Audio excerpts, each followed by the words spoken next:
Okay, so I actually had a good conversation that I wanted to bring up because I'm sure it's on probably maybe many people's minds, maybe not, but I had one friend that brought up to me as a reminder, and I just wanted to address it just to bring, as we always do, like to give clarity and understanding.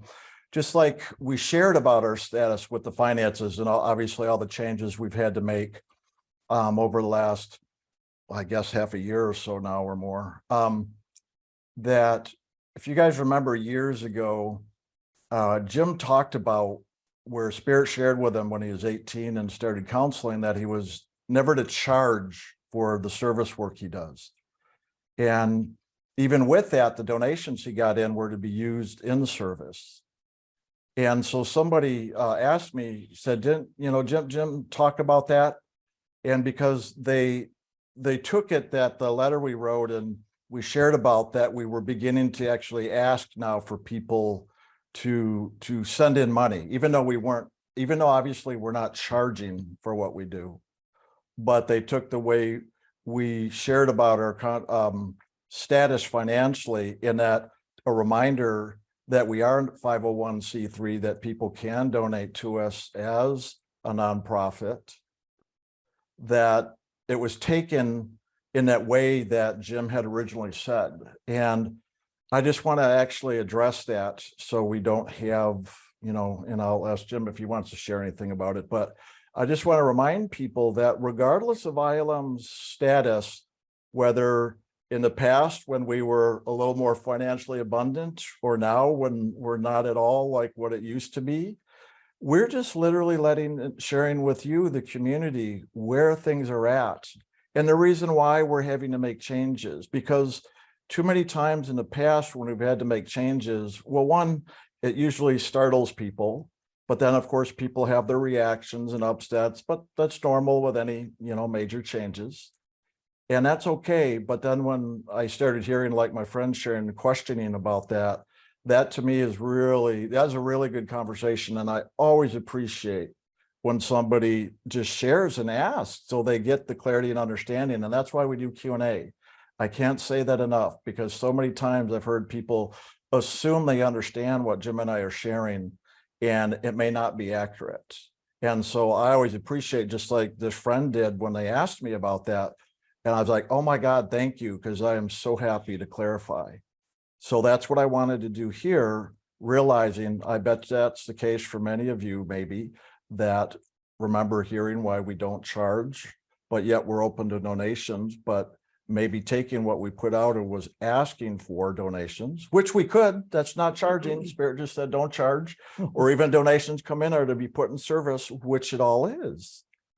But I want to be clear with, even with our more reserved in tighter budgeting with where we are now with ILM's finances, I want people to understand that we're just literally sharing with you what's going on here.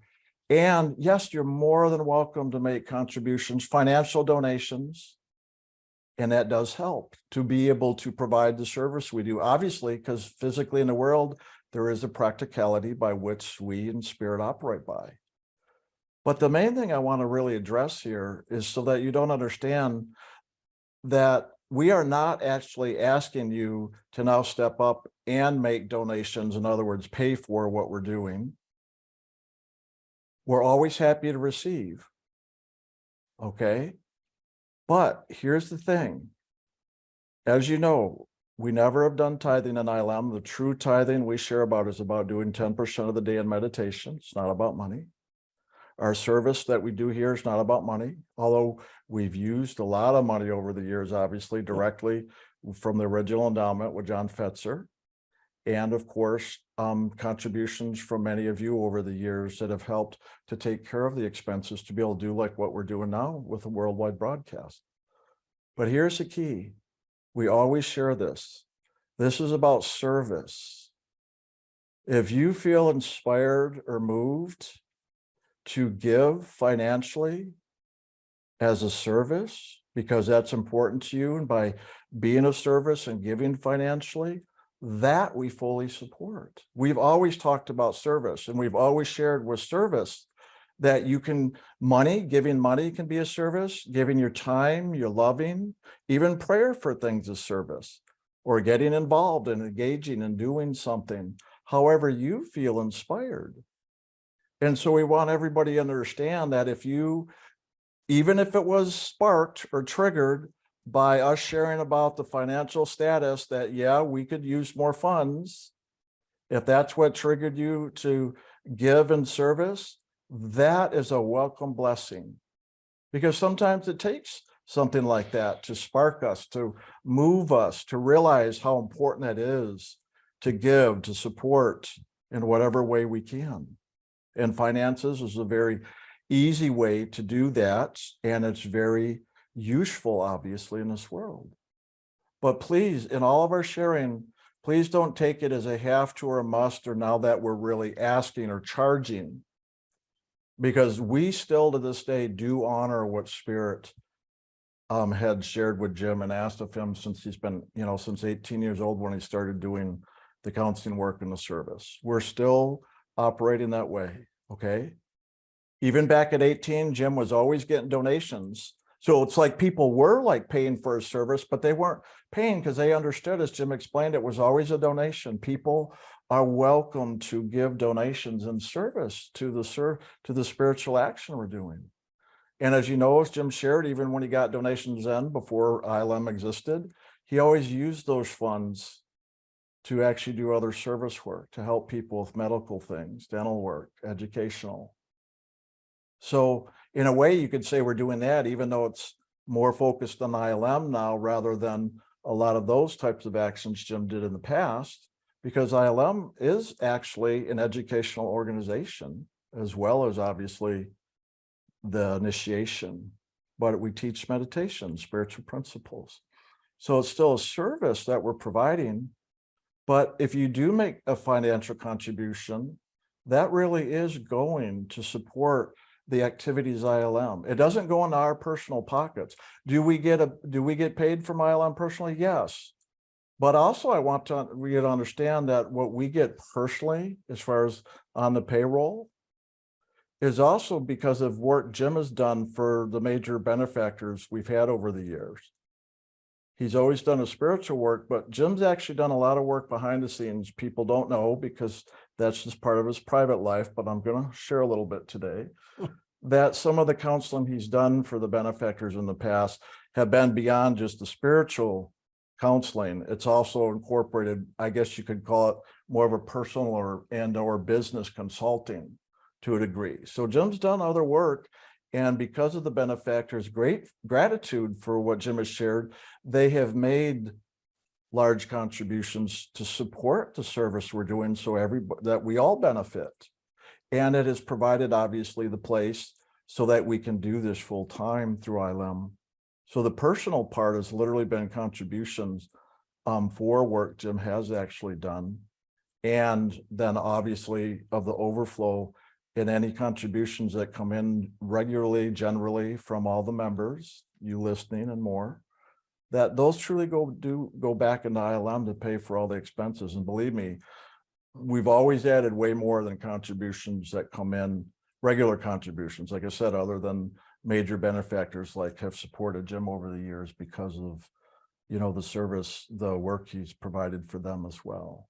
So I hope that clarifies more so that you realize we're honoring that. And I know it can seem like it's kind of intermingled because our lives pretty much are full-time ILM.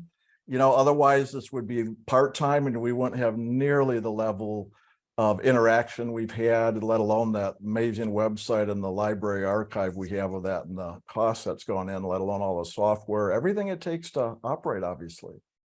So hopefully I'm giving clarity on that. And if you'd like to share anything more. No, I think that was very clear. I don't want to mess up what you shared. That was very good.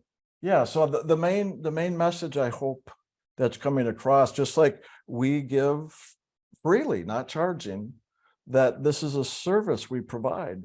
And if you are inspired to make a financial contribution, that's also a wonderful service to support this service that you and others benefit from. If you're not inspired, to give in that way, then honor that. We're not asking people to give regardless. We're not. That's just not what we're doing. And that's the main thing I wanted to clarify. And you've been hearing me talk more the last few years about service, because when we really move forward in our actions of spirits, as you know, we always say the first service to yourself with meditation, and then your self-study. And then after that, to give of your overflow to be of service to others. And that's up to you to discover what that is. If you want to give financially to ILM because you see that as a wonderful service that provides for others in that way, just like you may have benefited from that and find value in that. So you give to support that so others may have the benefit and value like you have. Or if you're motivated to give to other places or go and get involved. I know ILM hasn't had really too much physically to get involved, since the Coins for Kids projects. And we're looking at the possibility of doing some things. We're having some little conversations in the background. But local communities, you're welcome to find service projects if you want, or just individually. We know people, who go to other organizations, or some people who just help out their friends or grandparents, or do something to assist others. That's all a wonderful service. And it's up to each person to really discover what that is for themselves.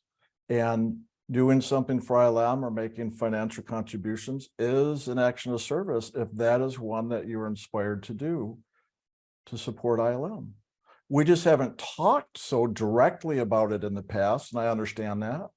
And for good reason, because obviously around money, it does stir up a lot for people. But now that we've been having some of these conversations, I want to really continue, and however much conversation we need, to make sure that there's real understanding and clarity in all of this when we're talking of this, because to us, it's really all about service. And we hope that's what you understand it as well, regardless if it's financial or non-financial. It's all good with us. This is all about service. And if there's a joy in giving of service, then please, we receive abundantly, just like we try to give abundantly. And I'll leave it at that. Very good. Okay. That's good. And again, if anybody has any more questions, if you want further clarification, write into info@ilm.org. After the break, after we do our meditation and spiritual sharing, that you can even write in and ask questions about what we just talked about. Most of the questions we always ask, if you can keep it, geared towards really the spiritual action we're doing here and about your meditations, dreams, and self-study. But of course, there's always the exceptions, especially like what I'm talking now, and we're always going to turn it back to spirit anyway. So please. Okay. I hope I did that justice. Yeah, you did. And, Very good. And with that, we're going to shift gears now and move into time of meditation. We'll do about 20 or 30 minutes. We always end up around 30 minutes, so I don't know why I say 20 anymore.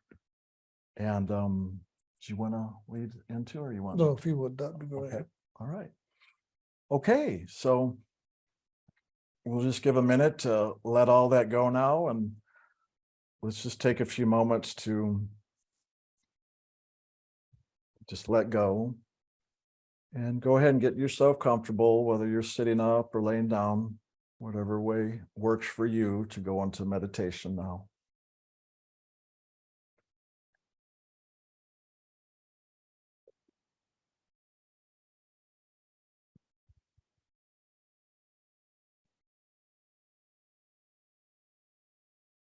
So if you wish, you can close your eyes and just begin to bring your attention to the seat of the soul, that place up here towards the top and the center of the head, just above the eyebrows.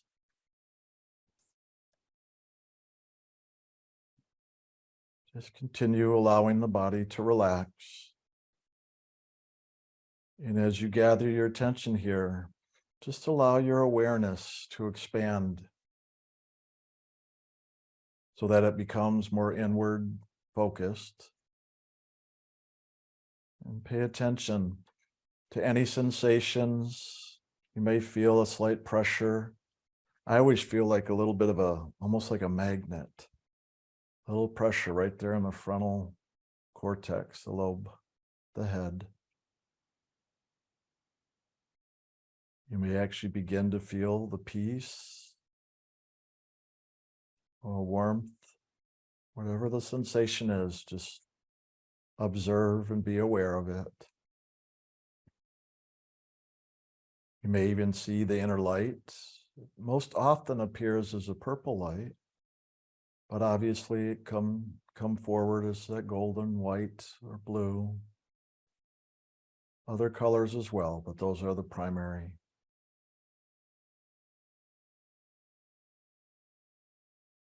And also listen. Just listen deeply to be aware of any inner sounds that are within you, not outer. Just let the outer sounds go. And let your attention become more fully involved in the inner. And one of the most common inner sounds, at least in the beginning of meditation, might be a high-pitched, what sounds like a ringing in the ears. But if you pay attention, you may notice it's more of a ringing inside of your head, not just your ears.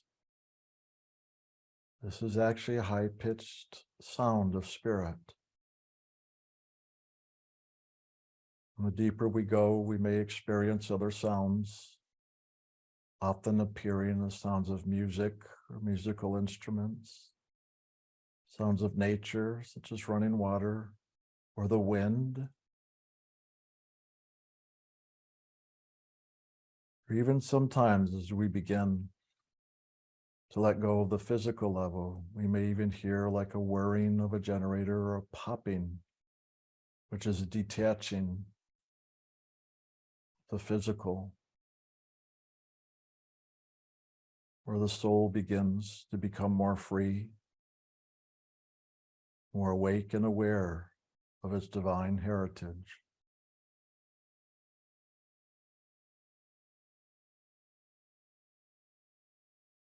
Just giving our attention begins to awaken this within us. But even more so, if we give it in loving, that we begin to draw our loving, to increase that loving, to build that loving. And therefore we have what we call a sacred name of God. Of course, the sacred name we give in initiation is just to be chanted inwardly.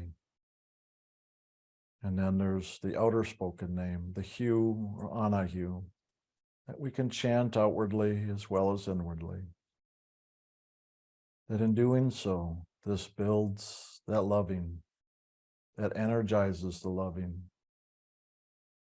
And as we do this, that loving as it builds begins to free us and liberate us from all the karmas, the judgments, the fears, any and all things that would keep the soul in bondage to this physical creation. So utilize what God has given us to support us in awakening and liberating. And just know as we chant, this is the true song of love that we, the soul, have for God. And within that, the love that God has for us. For that name and names are God's loving extended to us to assist us in this inner journey of returning home. So just begin now to chant or sing the sacred name within. In a moment, I'm going to chant the hue out loud. You're welcome to join with me wherever you're at, or just listen. But as you are, just continue to focus more deeply within and become more aware as that frequency of loving begins to increase within you as we move into the chanting of this sacred name. So we can take in a deep breath, and on the exhale, we'll begin.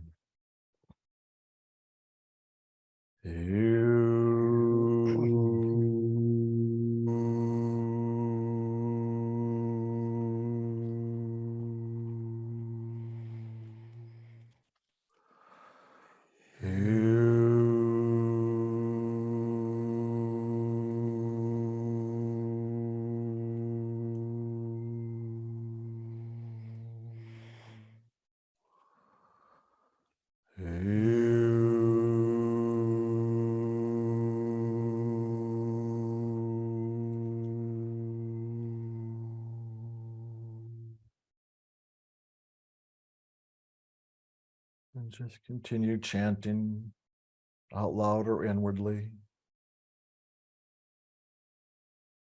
And in the chanting, allow that frequency to build. Allow your awareness to expand so that more and more of that loving and that sound and the inner light begin to lift you and liberate you from the physical consciousness and all of the physical creation. As we continue to go into meditation, we move more deeply within. We become more aware of the truth of who we are in our greater oneness with God. So just see and hear that loving go before you as you chant and sing. And as you look inwards and upwards to that spiritual sky, allowing yourself to be drawn towards the greatest light and the most sacred sound as you move into this meditation, into the fulfillment of it. And so just continue as we move into a time of silence, just expanding into loving.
just gently begin, find yourself refocusing at the seat of the soul.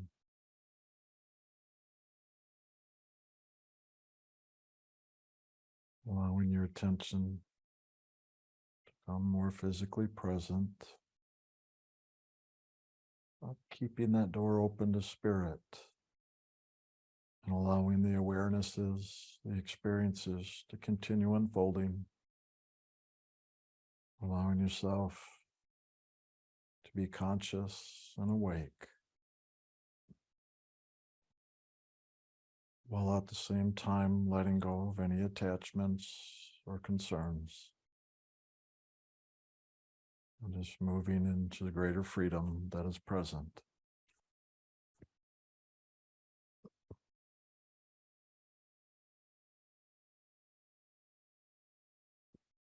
If you want, you can open your eyes or just keep them closed if you'd prefer.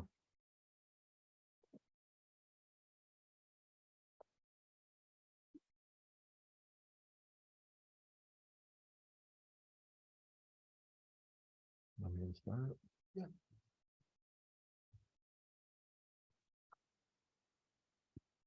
Okay. Oh, wow.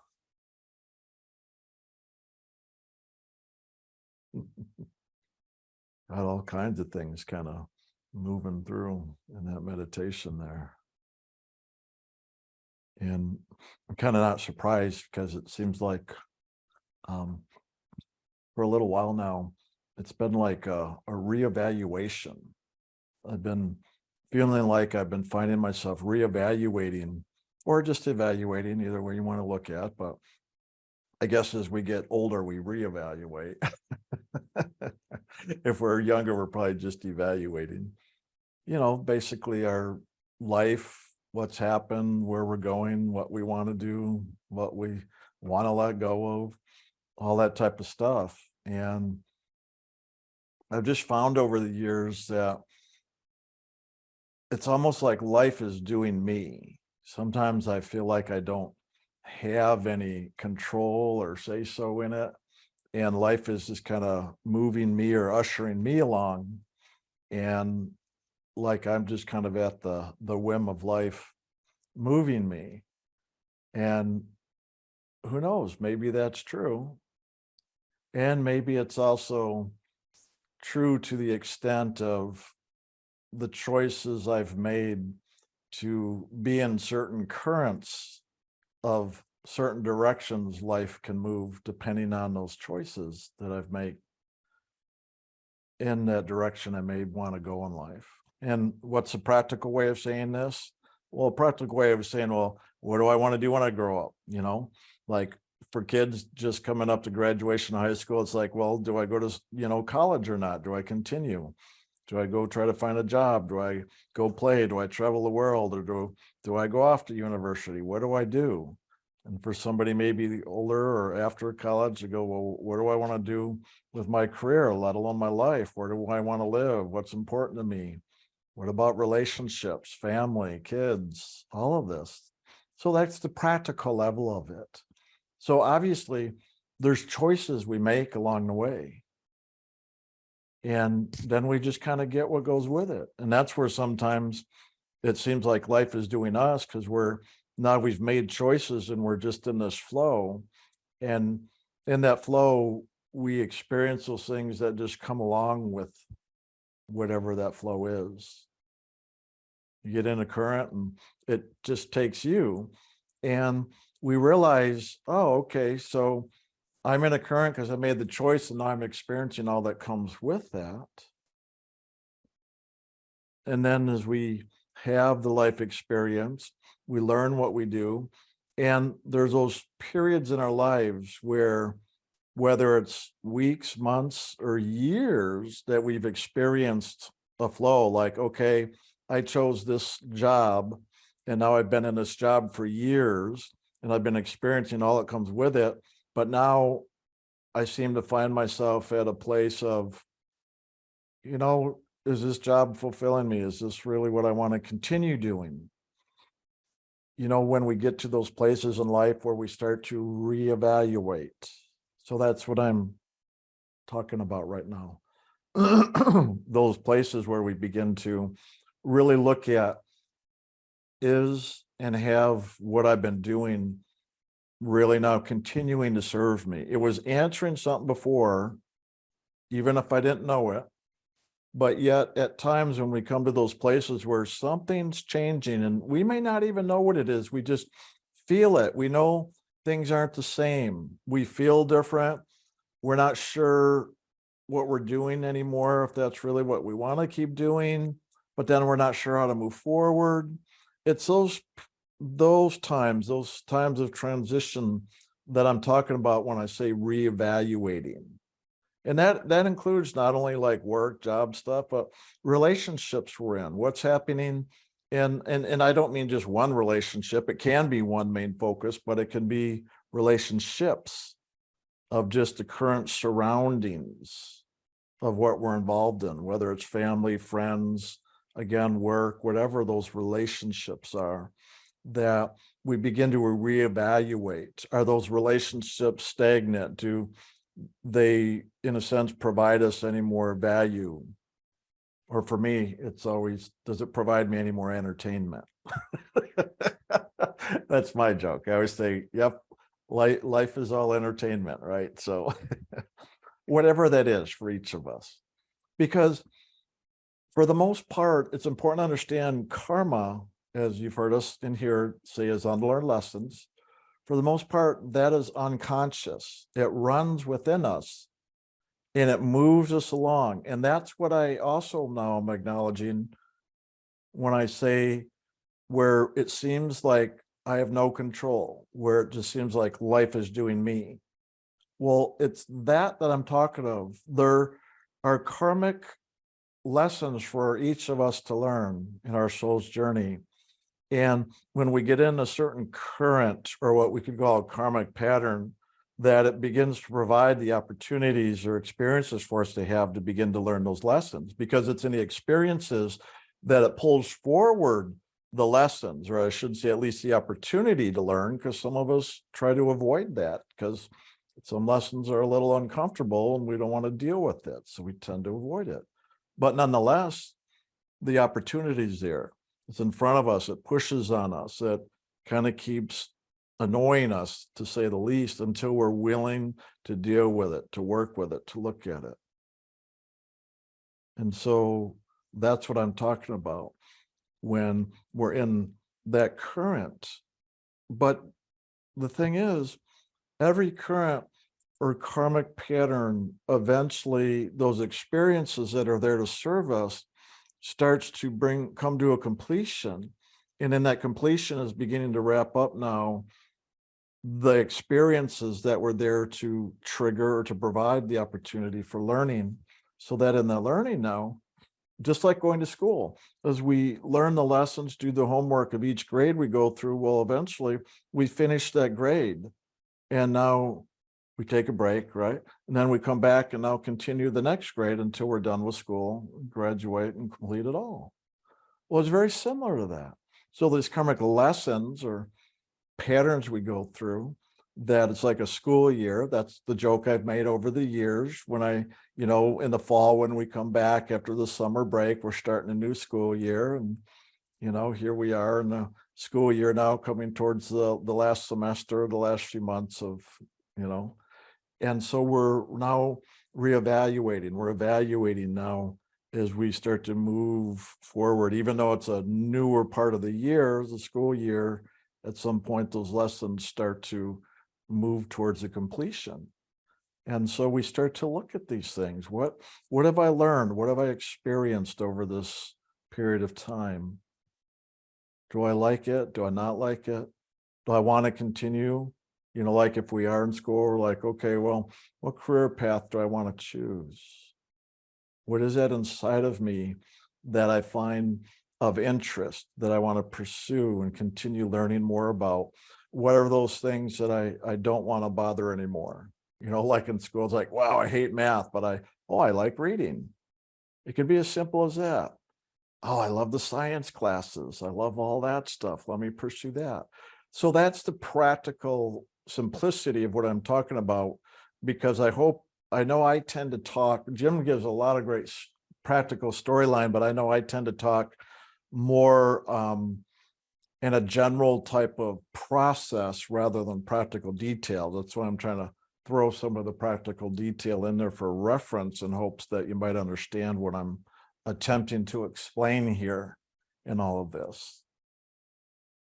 But in and through it all, haven't we found ourselves at times enjoying it, having fantastic or nice or certain experiences along the way that we really want to have more of because they touch something, they spark something in us that we really enjoy. So we want more of that, right? We often look back at these things with nostalgia, or we reminisce about it because it's some part of our lives or some experience at the least that we really enjoyed, and we wish for more of that because maybe we don't have that or as much now. And then of course there's the other negative experience. We're like, wow, I don't want to experience that again. So what can I do to avoid that or go in whatever direction? But in and through it all, we have the ups and downs. We have where there's the pleasure, the pain, the happiness and joy and the sadness or upset and anger. So we have all these types of emotional responses, mental thought processes, and then of course, imagination of where we fantasize of what we wished we had more of and what we didn't have more of, or we fantasize how we try to work through certain things in our lives, the struggles, and hopefully fantasize good outcomes. But sometimes, we may condition into fantasizing not good outcomes because we've just been conditioned that way. So that's the other point I'm bringing here. Through all these experiences, we start to habitualize or get conditioned. And in the conditioning through the routine, the day-to-day, in and out of this flow and what comes with it, we tend to start now formulate belief systems and think life operates a certain way. And we can get really ingrained in that and really stuck to the point of looking at everything in life that it's according to that way, according to our conditioning, and now what our beliefs is that we formulated around all of that we've experienced. But yet then when we talk to other people, those other people say, well, no, I hear you with what you're sharing in your experience, but really here's my experience. This is what it's like for me. And it may be something completely foreign and different than yours, and it may seem confusing and even create conflict and question where we question ourselves like, wow, have I been doing it wrong? Or at the very least, what have I been missing? Or there's the other side where we get really righteous and say, well, they're wrong. My way is right. So either side of the coin, so to speak, we can now move into a very judgmental comparison type of a process, and it begins to polarize us. And now we work against, rather than being open and vulnerable and open to new experiences or just even hearing about it, a different point of view, a different perspective. Does this sound like politics I'm describing? Well, yeah, the politics of life all around. Of course, political as far as governmental and all that, that just kind of voices a lot of the stuff. But we all have these things running in us. And to what degree do we polarize it? Jim did a great talk on the monthly study that was put out at the beginning of this month on the talk on the path of neutrality. Well, this is kind of what I'm talking about right now. It's that polarization that pulls us out of neutrality when we get too caught up and stuck in those experiences we've had that have created these belief systems or perceptions of life. And we can get stuck in that depending on how deep the conditioning is. And that now is where a lot of our work, inner work is, and that we may find ourselves caught up while we're even doing the meditation. But that's not a bad thing, because the meditation is to open the doors to allow God's grace into these areas within our consciousness. Not really our outer life, it's within our consciousness. And then our outer life just reflects to some degree and creates the situation, circumstances to be able to now experience, or at least trigger what's going on inside of us, or to bring something forward new out of the unconscious for that continued learning. Okay, life provides the opportunities, triggers, bring something forward. We begin to look at it, or we try to avoid it and push it away. That's the simplicity of life and the simplicity of the spiritual pathway. Really, this is the karmic pathway I'm speaking of. But we, the soul that is spirit, experiencing and moving through these karmic energies, is how we have the opportunity now to really look at and evaluate, let alone discern. But discernment often comes out of learning from these processes. What brings us into a better place? What brings us into a worse place? And often we define that on the frequency. Higher frequency, lower frequency, we often associate with good and bad. More pleasant or painful and upsetting. So we evaluate life according to our experiences. And then it begins to formulate the belief systems, the perceptions I was saying. So in all of that, we now, after experience enough, we come to these points in life, like I started off sharing, where we begin to evaluate or reevaluate based upon all these things we've gone through now. What do we want to experience more of? What do we want to experience less of? Maybe we want to experience something completely different and new because we've had enough now of all this other that we've been going through, and we want a real change, but we're not even really sure where to begin. But maybe all we have to do is begin by beginning to turn and look another direction. But for those of us on the spiritual path of liberation and the soul returning home, well, when we begin to turn and look, what direction are we really looking? Do we find ourselves looking in the world left and right? Or do we begin to now look up and down? Simple as that. And more than likely, we're going to do it all as we reevaluate. But if you've been doing the meditation, and if you haven't, you start meditating, you're going to discover at some point, maybe right away or over time of doing it, that you'll begin to experience what feels like a little bit of a magnetic pull, just like we'd get polarized left or right in politics, like I described. Well, there's a similar process of pull, but now that pull, instead of left or right, is now a pull up or down. So in other words, have we been doing our meditation and building the loving so that magnetic pole is more in and up towards spirit, toward liberation and upliftment and freedom? Or is there some other type of magnetic pole that's beginning to pull us down, where we experience more of the darkness and the disturbing qualities or experiences in life? Well, that magnetic charge, we're the ones who charge it. We're the ones who give it the energy of which way it's going to pull us, depending on what we have been focusing on. And our choices are where we've placed our focus. And wherever we do that, it builds an energy. It charges the magnetic pole. So it will lead us into more of whatever experiences come along with that which we've been giving that focus and energy and charging up, charging the battery of the magnet. Hence why, and ILM, you hear us all the time talk about daily meditation. Every time you meditate, you are charging that battery, that magnet called loving, called spirit. Now, I'm talking about it obviously in a little different way, but it's true. Just like I described in meditation, when I begin to focus here and I begin to chant the sacred name, I'm very aware of this inwards and upwards pull. I'll experience the energy gathering here. I'll feel a peace. I'll feel a sensation, a slight like pressure. I'll begin to see the purple light.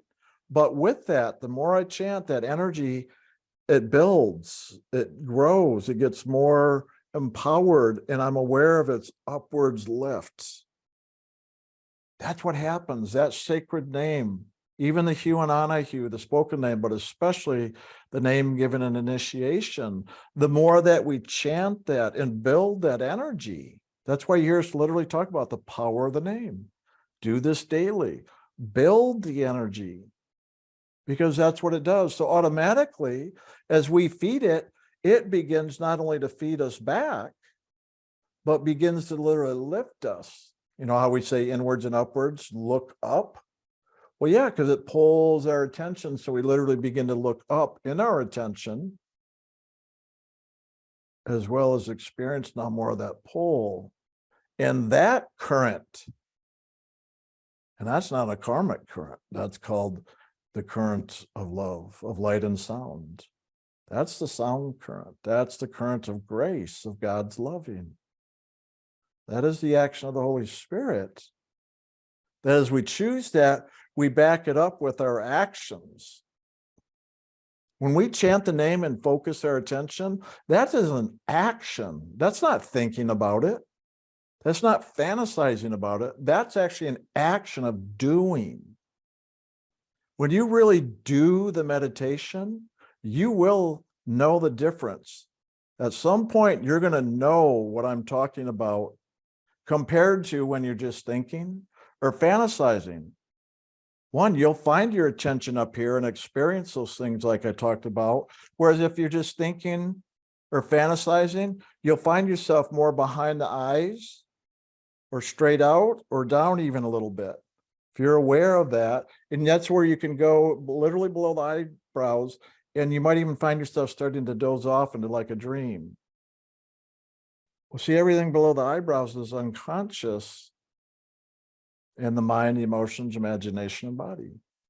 And so you'll literally find yourself that way. And the only thing that literally will you'll experience now above the eyebrows, and what I'm talking about with that upwards pull, is when we're really doing the loving, when we are loving God and allowing God to love us, when we're doing the meditation, when we're chanting the name, or if you've been doing that a while, you'll find it happens automatically at times. Even when you sit down to do meditation, boom, it's right there, because you've charged it so much now that it automatically, as soon as you give it attention, it lifts throughout the day. And that's what you want it to do.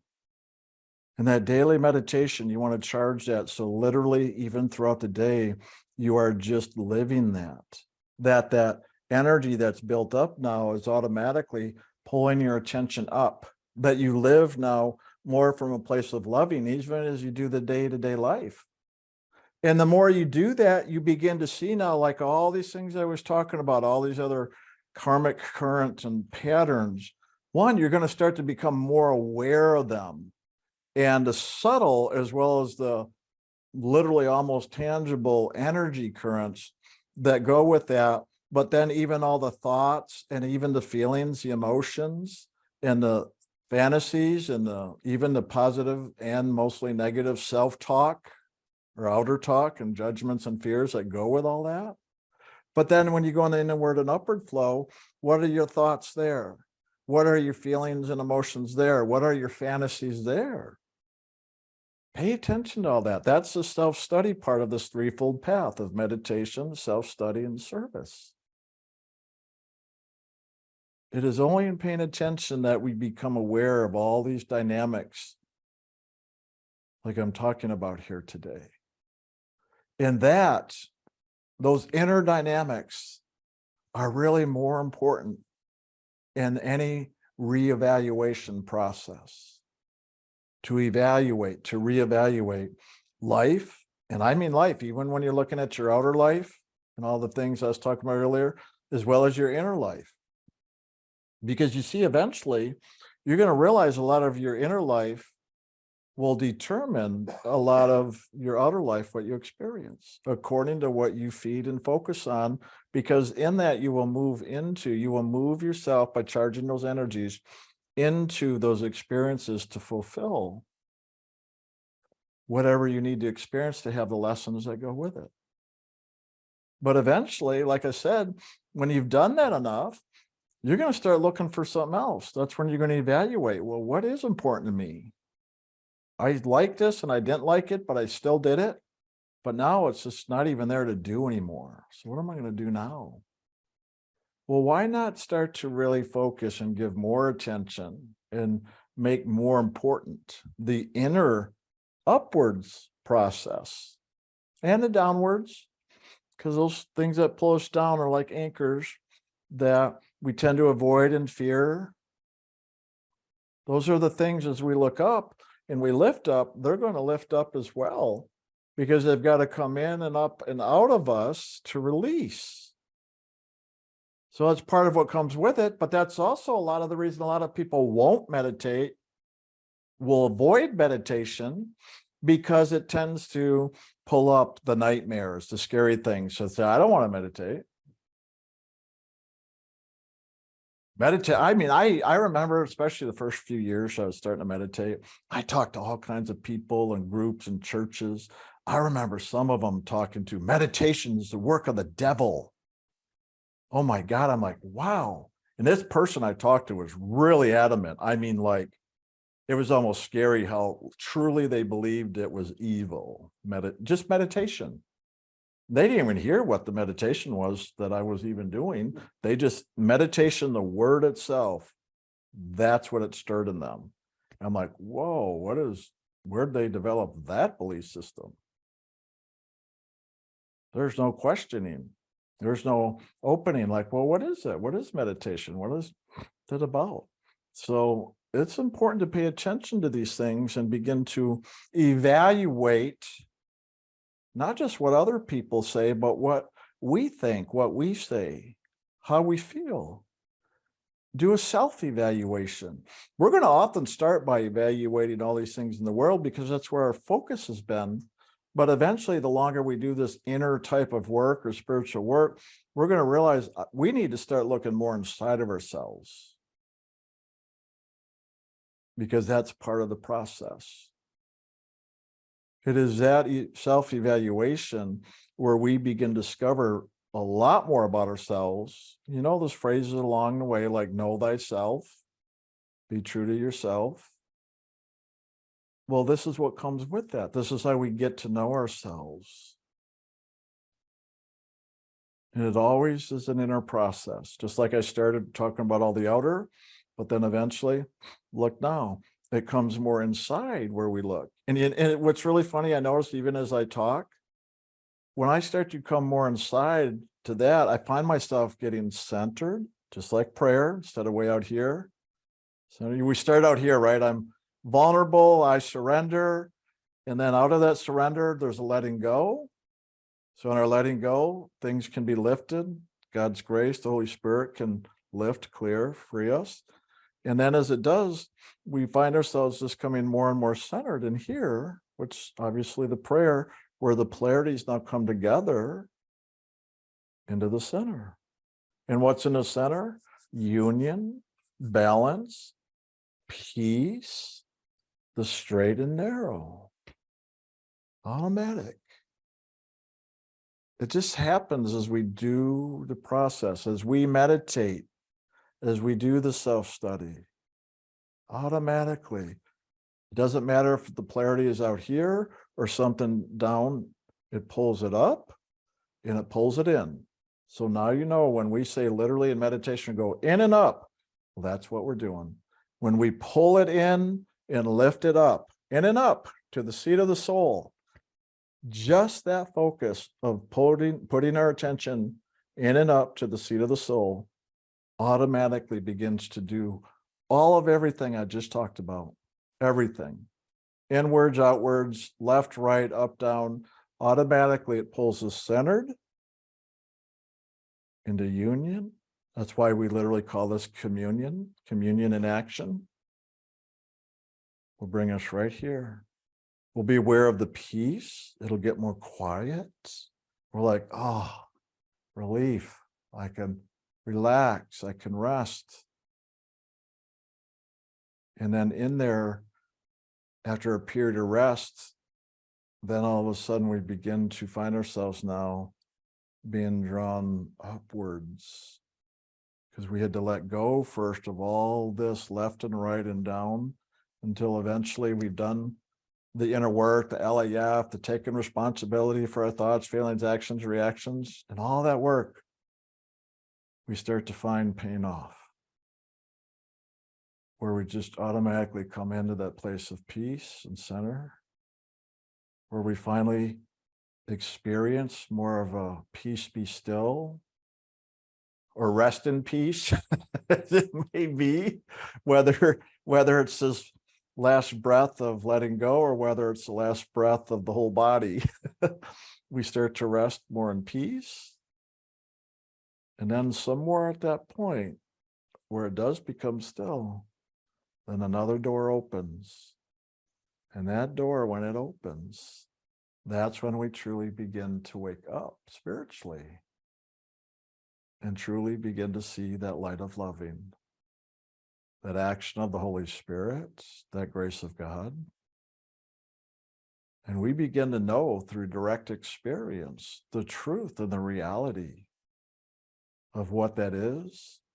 But then now a whole new journey, the journey of the soul, the journey of awakening, the journey of liberation, the return home back into the spiritual kingdom from which we came out of and into this physical. So literally, I know down here is like 90% of the work, and we just ask for 10% meditation, but you do your 10%, then guess what? Truly, the grace of God walks with you and handles that other 90% until it is literally cleared up, released, freed up. It's just done until eventually there's no more baggage, till eventually there's no more of these polarities or these fears and judgments and concerns. Eventually it gets all pulled in and lifted up and then dispersed. That's the real freedom. That's how the soul gets liberated, through the grace of God. In truth, the grace of God does it for us, okay? But in order for the grace of God to do it for us, we have to do the work of bringing ourselves in and up and open the door, and also now do the work to release our attachments, our judgments and fears. That is our responsibility. We created it. We're held accountable to it. That is our responsibility now to handle it. And in doing that is how we now give God the opportunity to now lift and to clear and to free us of all these things. Because when we're doing all this inner work, we're not actually freeing ourselves. The mind would like to think, or the ego would like to think, we're doing the work. We're not. That's the game. The ego, you do this stuff and you know it well enough. I know so many people, they think they got it now because they've done it so long and their mind understands everything. Or at least it thinks it does.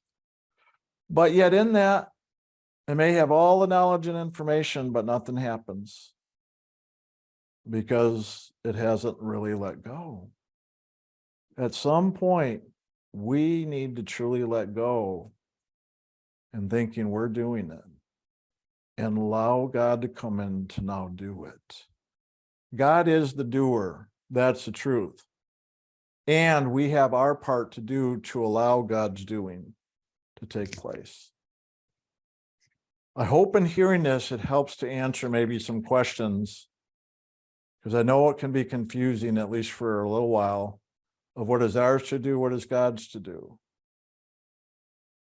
Why do I ask God to do it all for me, and why am I the victim? Because in there is a relationship. Communion is a relationship. Ourselves with God. It's not just us. It's not just God. In truth, it is all God. But the way this is laid out, this experience, it's us and God.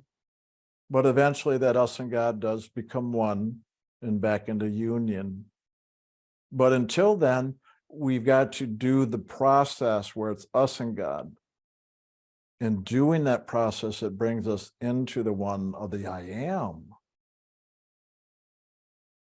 Okay? I know we talk about this in a lot of different ways here, and the truth is always we and God are one, and that is the truth. But we've got to do that work to come into, to awaken to the true knowing and experience of that truth. This pathway is about experiencing the reality of that. Not just to talk it, say, well, yeah, I know God and I are one. Well, if you're just saying that and don't think you need to do the process and do the work that it takes to experience the truth of that, you're just going to mislead and kid yourself and prolong the process. Eventually, one day, every soul will do this. But until then, it's all the other games and belief systems and things that we've misled ourselves with, or others have misled us, and we've taken it on to mislead ourselves, and so on and so forth. And those are all the misunderstandings, misinterpretations, games of the world. In other words, eventually we're going to even let go of blaming the world, or blaming Lucifer, or blaming God, or blaming ourselves, or blaming others, all of it. Eventually we're going to let go of all that and realize, okay, I'm here, I'm alive, I exist. A lot of these things I'm doing aren't doing anything for me. They don't work. I need to do something different. Well, now we're going to make progress. I need to do something different. I need to take responsibility. I need to do my part for the change to happen, to have a different experience. And that is true in life with anything, let alone with this experience spiritually with God. So when we really begin to take responsibility is when life will really change. And hopefully for the inner and the better, because obviously we could make other choices that can make things worse. But even in that, there's just greater learning to fulfill that as well now, to get that one done. The whole bucket list. Or as you guys know, the other list I've called that.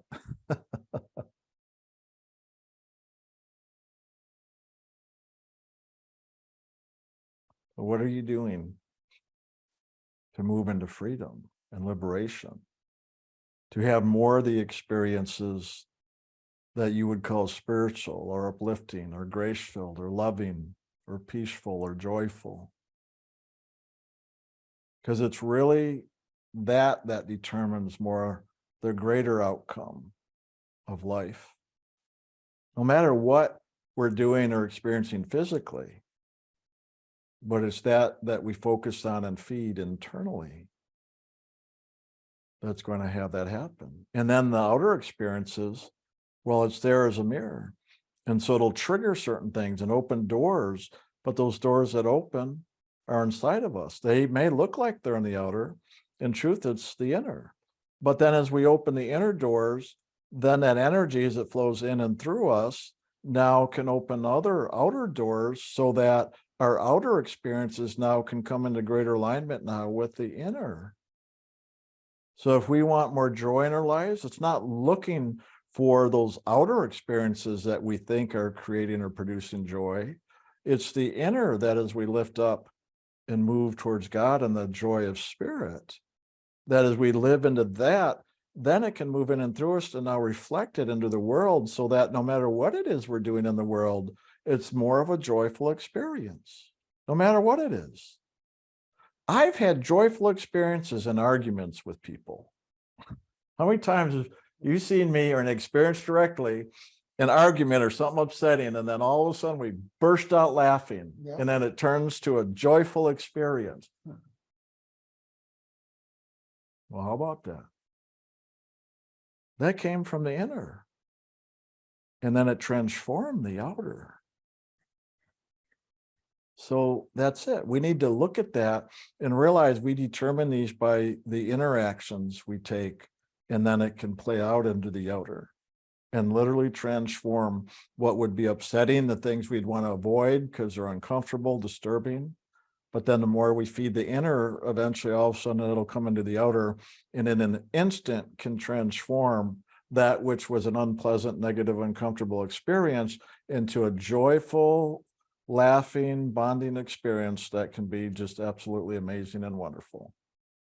I know everybody who listens to what we're doing, I know that's really what everybody wants here. And everybody here listening can have that if you do the work, you take the steps. It doesn't just happen by magic. It happens because of the energy we put into it, the choices we make, the actions we take. And then we create it, we build it. So the whole thing of being a co-creator with God, well, God, go back to the Knowing of God book Jim wrote. Those 16 aspects of God, if that's right, if I remember. Those aspects of God, and joy being just one of them. Joy, loving, grace, all that. If we want those, we've got to begin to focus on and feed those. And then as we do, regardless of the outer experience, doesn't matter what our outer experience is, we've got to feed that inside of ourselves. And as we do, then it'll begin to reflect into the world, into all of our circumstances and situations, no matter what it is.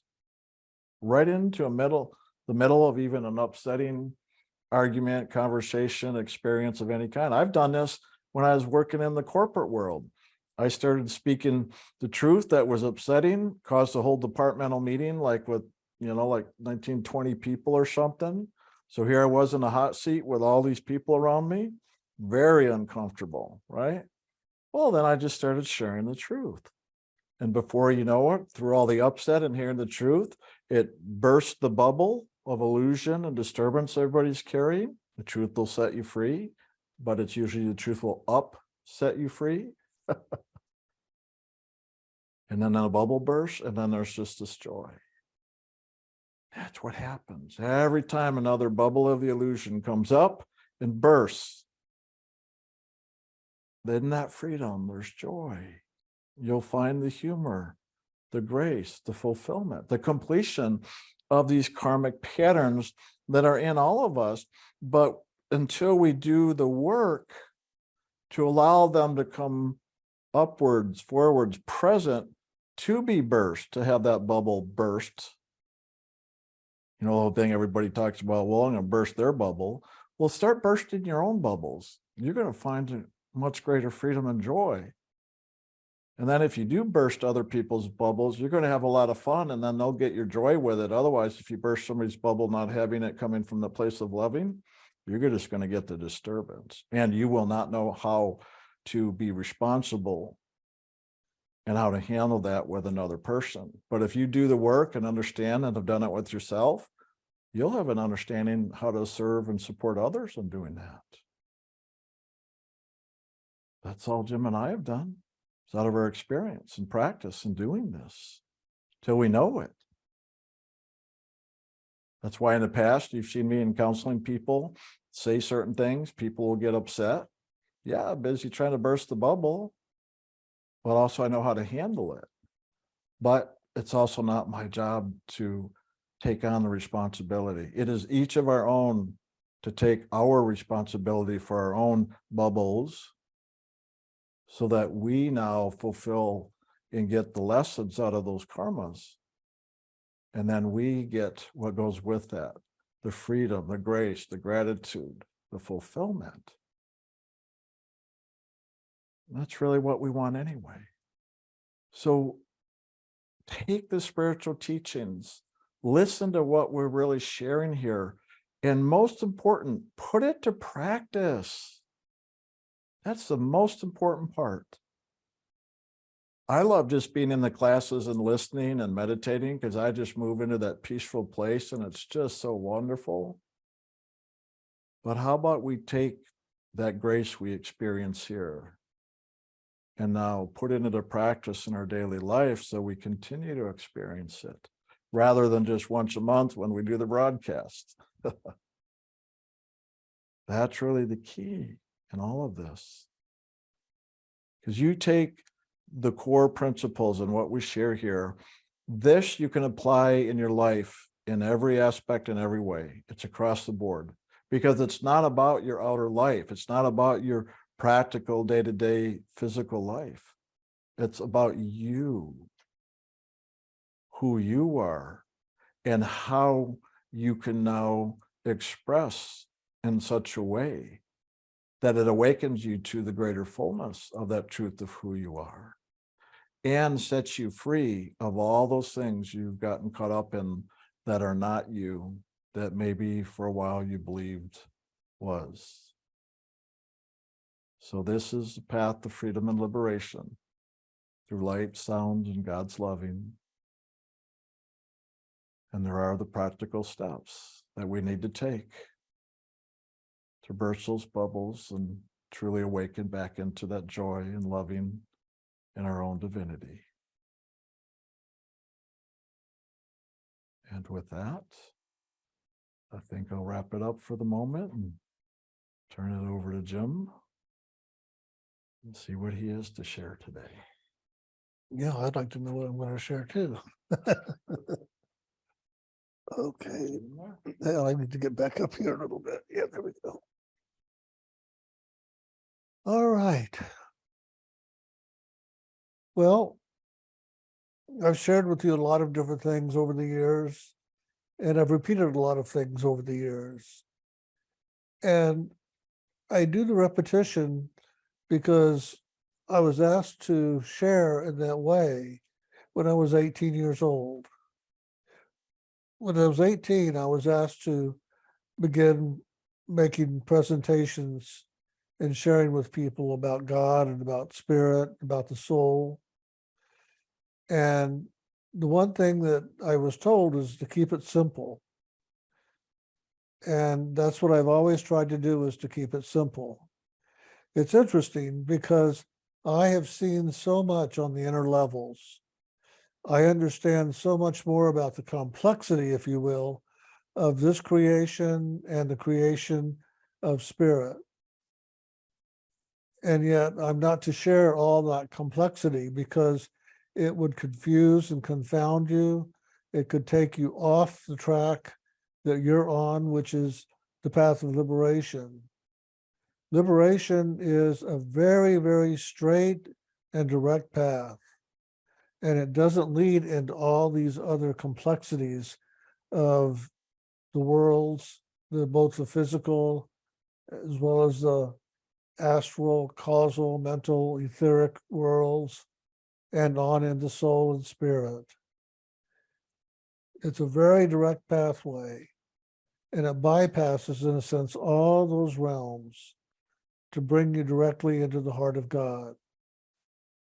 And that's what Brian and I are here to do, is to share that simplicity, that pathway of liberation. If it was important for you to know all these other things, I would be sharing them with you if God directed me to. But it really isn't. If I were to share some of it, you would just get so distracted. You would get so misled and go off on tangents and lose sight of the pathway of liberation that you're on. So we keep it simple, we keep it direct, we keep it focused for a reason, so that we're assisting you in staying on track with this journey. It's a very simple journey, and it has so many different parts to it. And it's for us to assist you in understanding whatever it is that may be confusing you about the path, or things that the world is offering you that is misleading you from the path. And all we continue to do is just to share in the simplest of way about the simplicity of loving God. when I was 18 and I was in 1967 and I was going to make my first presentation to a group of people at someone's home, I was told by God to share two things. And the evening was really about those two things. And one was a simple statement. That's how I opened it all up. I can't tell you anything you don't already know, but I can maybe help you to remember what you have forgotten. And that's really a very big, profound statement if you think about it and move into it and understand it. Because you as soul have forgotten so much about who you truly are. Because this world, this body, separates us from that greater truth by confounding us and believing so many other components of this creation is to be real and true for us when they're not.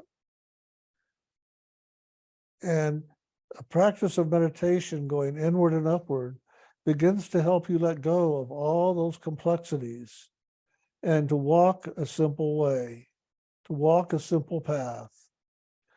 And that simple path is loving God and God loving you. So I opened up my first talk ever in 1967 with just that statement. And I found out later that there was a doctor there that I had no idea who she had invited and who these people were. And that doctor came very skeptical, but he wanted to find out what it was his wife was listening to. And he wanted to be able to have a conversation with her about all that and maybe help her not to get misled. So when I shared that, he said at the very first line, that's what I shared. He said, "Oh my God, I realized you knew what you were talking about. And I realized that there are things inside of me, all these belief systems, all these rules and regulations, all these have-tos that have gotten in the way of finding the truth of who I am. So I'll tell you what, I'm going to show up and I'm going to listen until you don't make sense. But I'll tell you what, that first statement gave me a great clarity and understanding and made so much sense that I'm going to come back and I'll keep coming back as long as you offer that kind of truth." So that was a big statement because when I'm told by Spirit to say something, to do something, I do it because I know to follow Spirit. But sometimes I'm not sure why I'm saying these things. I'm not sure if I'm clear in what I say. And it was nice to hear from him that first statement made a huge change and difference in how he was approaching me and my sharing and what this class was really going to be about. And then the other one was a very simple statement again that you hear all the time. And I got it when I was very, very young. And that was God first and God only. And I saw very clearly when I heard God first and God only, all these things that exist outside this pathway that are a part of this lower creation as well as the higher creation of Spirit that can distract us, can take us away from walking this pathway back into God. And there is so much in the way of distractions, it's amazing.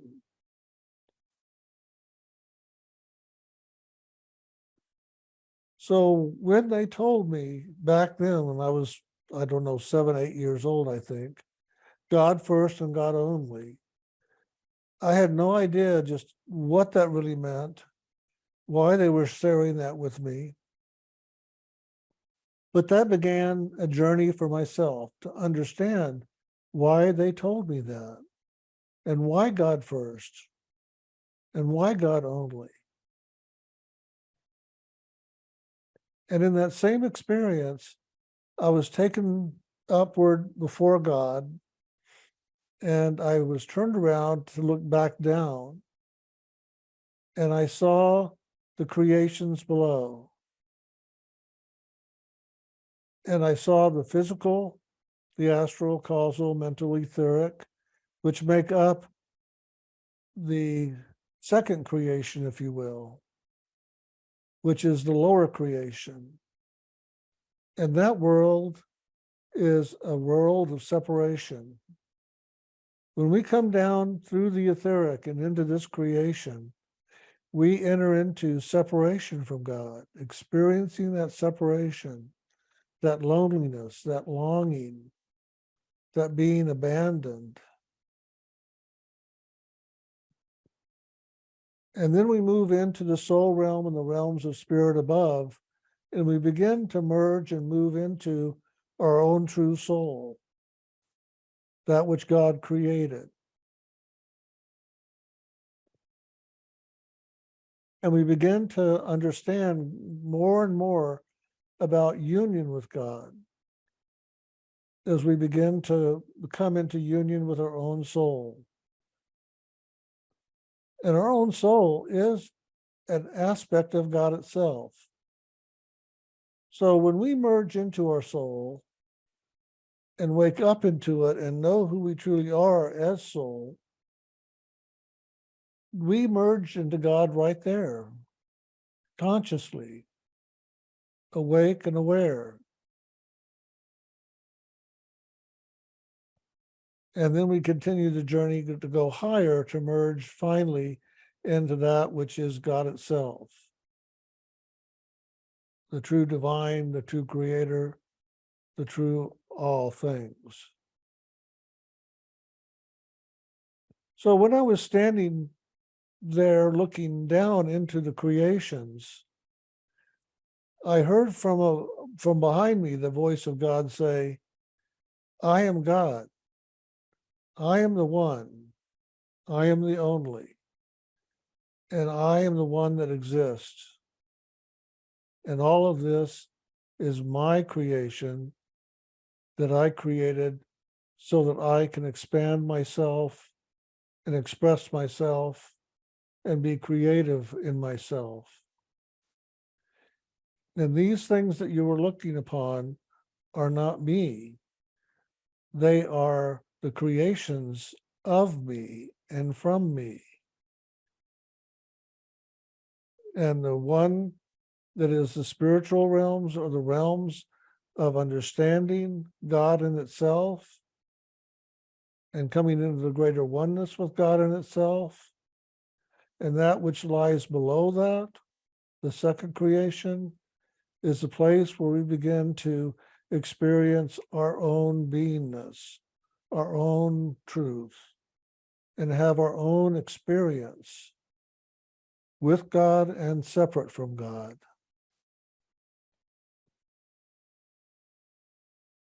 And this together make up an existence that brings back into me the truth of who I am in the greater way through experience. And that's what your life is about. So go and help people to understand their experience. Help them to understand the path that they are walking and the paths that they are choosing. Because many people choose many paths all at one time, and it gets very confusing and they get very lost. And what's important is that they find the first path, the true path, which is the path that leads back to God. If they are walking that path, clarity will come forward. Understanding about their journey will come forward, because it is on that path that simplicity and clarity, understanding, wisdom, truth reside. And that's what they will gain as they journey back into the loving heart. And that journey is a simple one.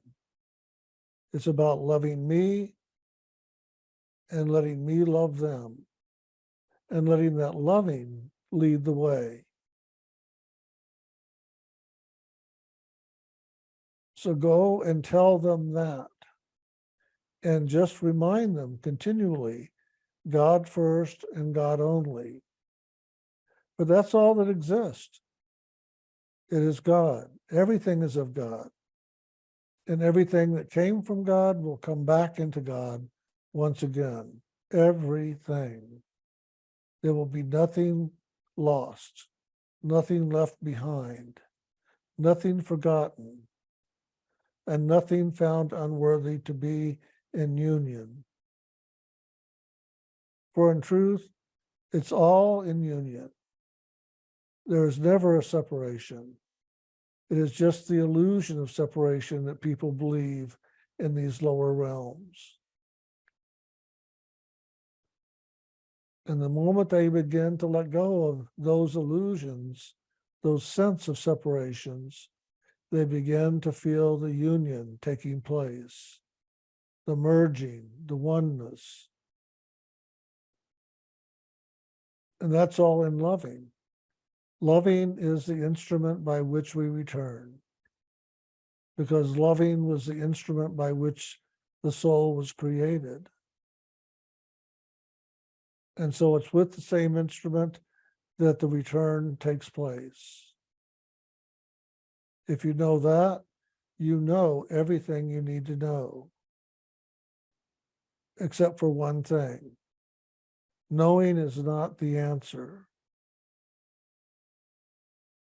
Walking the path, experiencing the movement of loving, experiencing the union that loving will bring about with God is what this path is about. So don't seek knowledge.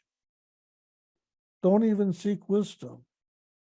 Just seek experience, the experience of union, the experience of loving, transforming things in and around you so that you let go of those things that don't serve you and take up those things that do. And the thing that you take up that really will do the actions that I'm talking about are meditation. If you will do that, you will have everything you are to share. And yes, I have shown you many things. You understand many, many things about all that exists in creation. But that's not for you to share. That's not why I put you here. I want you to separate from all the complexities and just share the simplicity. And yes, you have those wisdoms and understandings to be of service to others, but you don't share all of that with people. You just offer the simplicity and assist them that way. So that's what I've been doing ever since the age of 18, when I was told to go forward and to be of service in this way. And that's pretty much what I've always done. I've always kept it simple. I've always kept it focused on God. I've always kept it about a path of meditation, because it is that action of closing your eyes and going within and up that make all the difference in the journeys that you're taking in life. And as you wake up into the higher, that reflects down into the world below and transforms a lot of the things that your world has been and doesn't need to be anymore. Stress, disturbance, anger, fear, and all that can be happening in this lower creation. Once you get above the etheric realm and enter into the soul realm, It's very different, very, very different, because you're not caught up in all the complexities and that which is in the world down here that create separation, that create that feeling of being lost and forgotten, abandoned. When you enter into the soul realm, you do begin to enter from the realms of polarity back into the union of one. And when you merge into the soul, you merge into the oneness with God that is there at the soul level for you, that is you, that is the divinity in you. And the rest of the journey is a simple one of continuing to love God and letting God call you home. That's what the path of sound and light is about. The sound is God's voice ever calling you home, ever, ever calling you home. And the path of light is the direction that you want to walk. You ever want to be moving towards the greater light within you and the greater light above you, because that's where you're going to merge finally into the very heart of God itself and know yourself to be the true action of loving.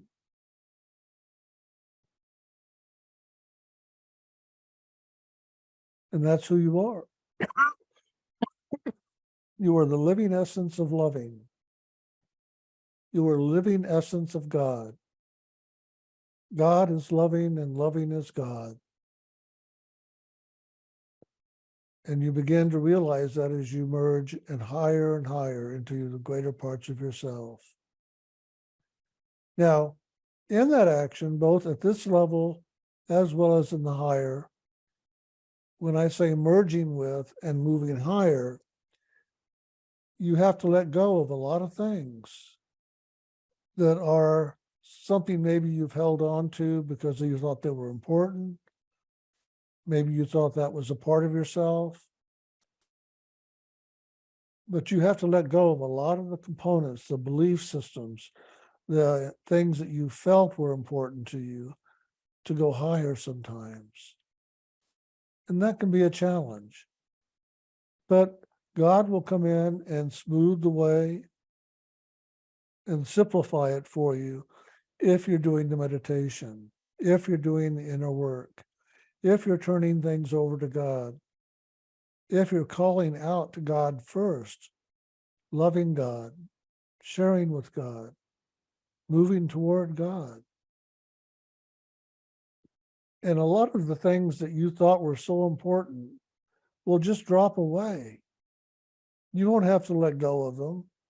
You won't have to struggle with it. Because as you go higher, those lower things just drop away. They can't go with you. As they say, you can't take it with you when you die. And that's the truth. You can pack all the money, you can pack all the jewels, you can pack all the clothing, you can pack all these things and have the suitcases ready. But when you die, you can't pick them up and carry them with you. They stay where they were, and you go on.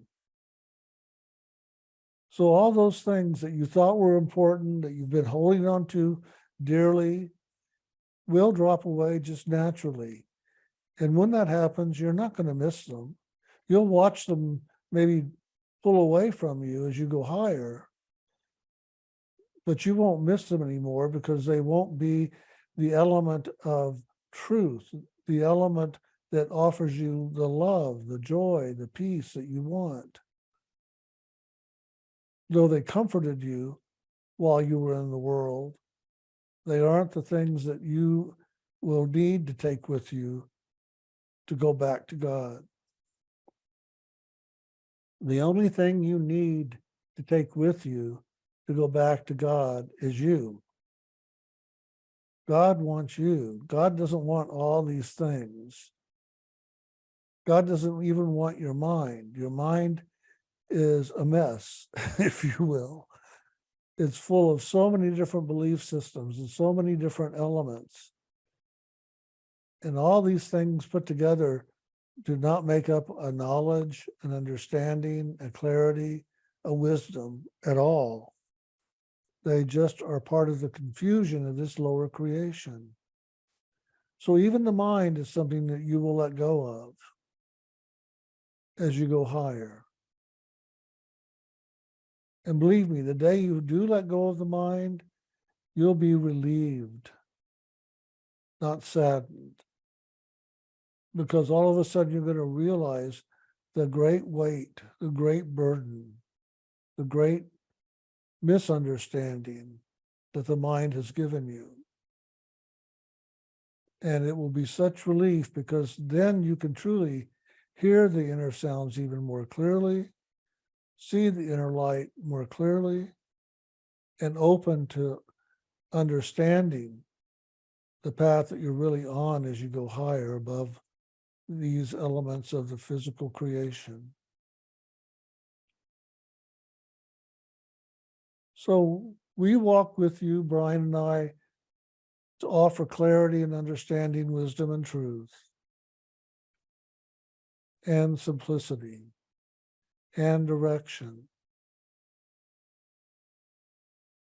And that's why we do the question and answers, and offering to you a means by which we can give more clarity and understanding, and help you to let go of these things that maybe you've been holding on to for so long, or making so important to yourself, or giving you understanding about the inner journey that you're walking, so that you can walk it in simplicity and ease and grace.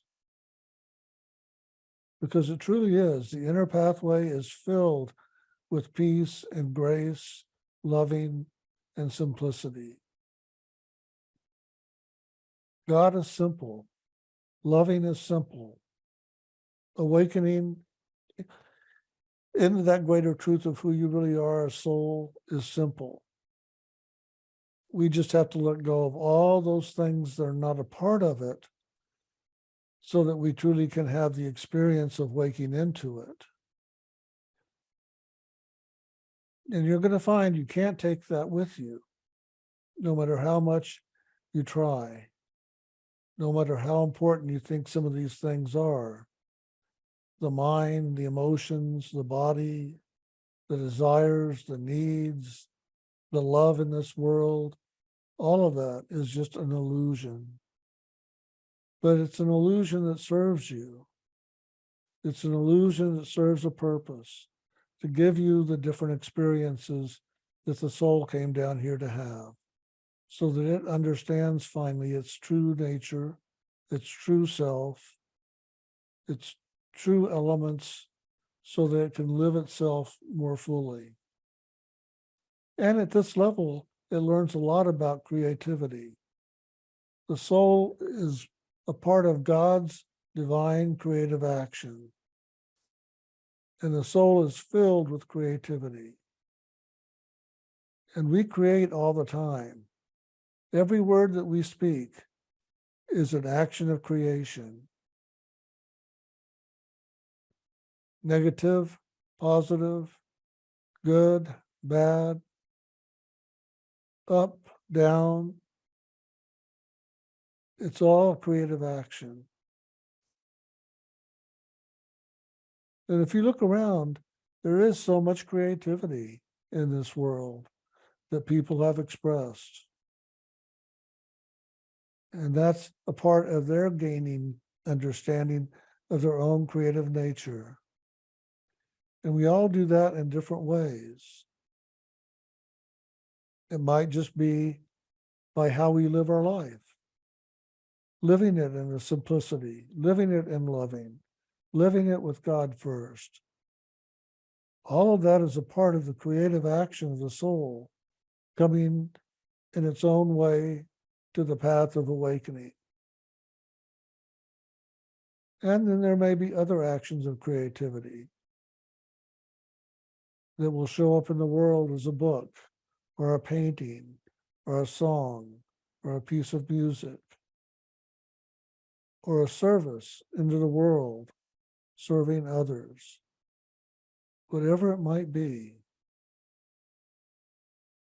And in that creativity, we learn so much about who we are as a soul, because we learn that creativity, and when it's really done in a way that is a true creative manifestation of itself, is loving. It is just the pure, simple loving that is of the soul. So allow yourself to spend the time every day in meditation, in walking the simple path back home to God, this path of liberation. And remember, that's what this path is all about. It's about liberating the soul from all the illusions, from all the elements of separation, and merging back, truly back into God, and discovering the truth of who you are in God and God in you. And that's an amazing awakening in itself. And we'll be there to see that. We'll be there to witness that. Because that's who we are. As a teacher, we get to witness the fulfillment of a soul's journey home. And we have witnessed all that which is the journey as well. The bumps, the pains, the hurts, the cuts. And those are all there. You've all experienced it in the world. But above this creation, it is wonderful. Once you get to the soul realm, the journey inward and upward is peaceful, it's focused. And yes, while you're in the body, you deal with the world, you deal with the body, you deal with the elements of this world, but you'll approach them differently. You'll manage them differently. And you'll learn from them quickly and not prolong the process. That's just the nature of the soul. So allow yourself the opportunity every day of meditating and going back into God. From which you came, so shall you return. That's our eternal promise that is ever being called forward. And you are a part of that call. You are a part of that journey. And you are a part of the fulfillment of God and God. God rejoices with every soul that returns home.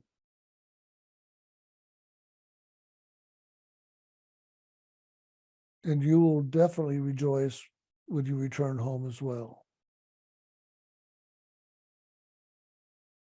So if we keep repeating much the same thing over and over, just with different words, that's what has been told to us to do, to share in simplicity, to share directly, and to keep the focus on the path of liberation and on God first and God only. God exists beyond the realms of time and space. And that's what we want to turn back into, turn toward that place where God resides and merge back into that oneness beyond time and space, beyond time and space, which is the creations. God is beyond all of that. And we came from that, which is all beyond that.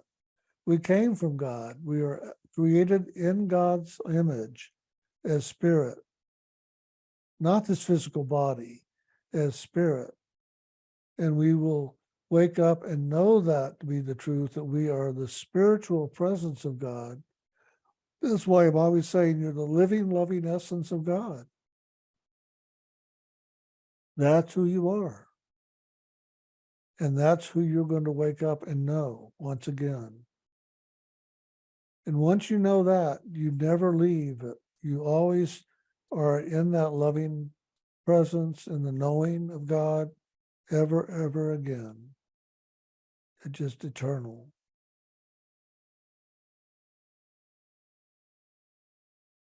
All right. That's it for today.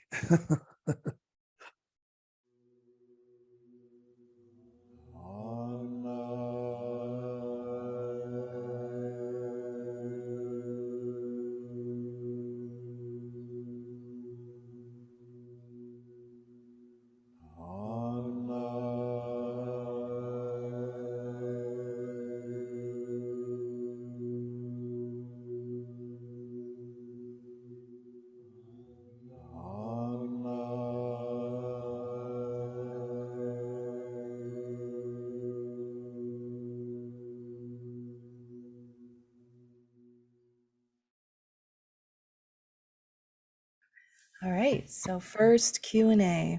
How many do we normally get? I don't know. And people always write in after we start too, I know, so. Yeah, I mean, this is like out the gate, you know? Normally we don't get this many out the gate. They trickle in as Q&A happens. Yeah. Okay. We'll try not to be I'll try not to be as long-winded, but we'll see what happens. Good luck. Good As luck. if that's possible. I know. We love you, Brian. I don't want to put the sweater on. It's going to get me too hot, but I'm Yep. cold right now. All right, fire away. Okay. First Q&A about a dream I had. I had a dream where I was representing a rock band. I was the manager and agent at the same time. We were all sort of new. I went with the band and negotiated with an unsavory man who was going to give me and the band a night to play at his noted venue.